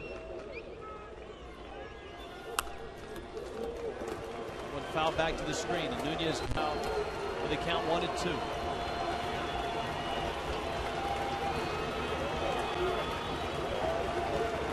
It has been almost 2 weeks since the Florida Marlins have won a game.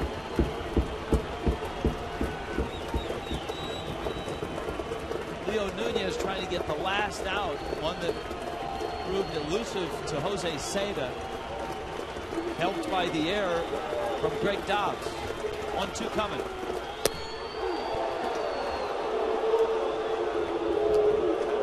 The crowd realizes what's been going on the last month.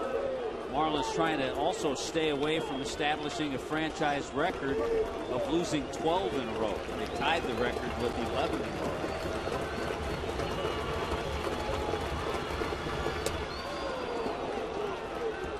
Runs it away, and it's 3-2.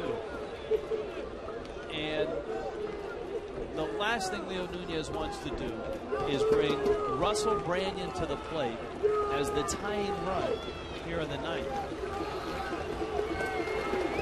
Because Branyan has the type of swing, the type of power that can tie the game. 3-2 coming. Callaspo fouls it back.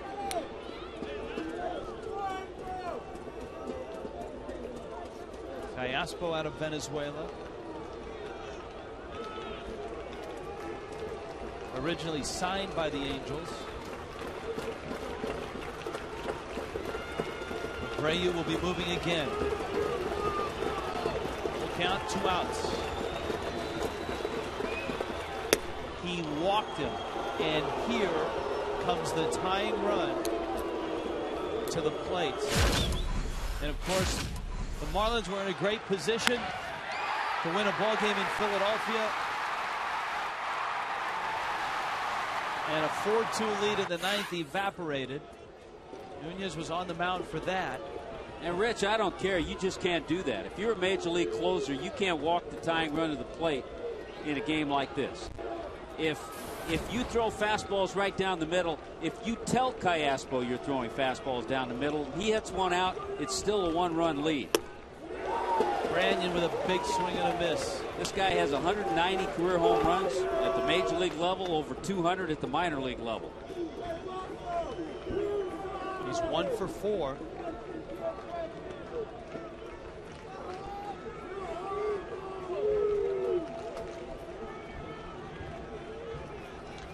Shift is on, and Nunez gets a strike on his changeup. That's 0-2. kind of a partial shift because Hanley is still near his shortstop position. So there's a lot of room in this area here because over and into right field is Omar Infante.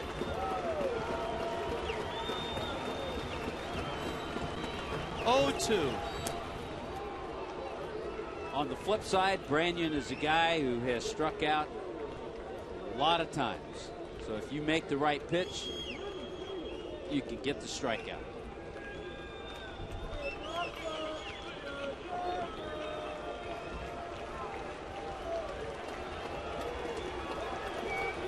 Nunez. 1-2. Got him. Ball game. The streak is over. The Marlins win. And they beat the Angels. It wasn't easy, or as easy as Jack McKeon would like. But Nunez comes in, gets the final out. And the Marlins snap the 11-game skid. He had two choices: fastball or change up, and he went with the heat and got it by Branyan. Bank of America save of the game. There you go. And so the Marlins get a big win. We'll wrap it up when we return. 5-2 the final. The Fish win. They beat the Angels.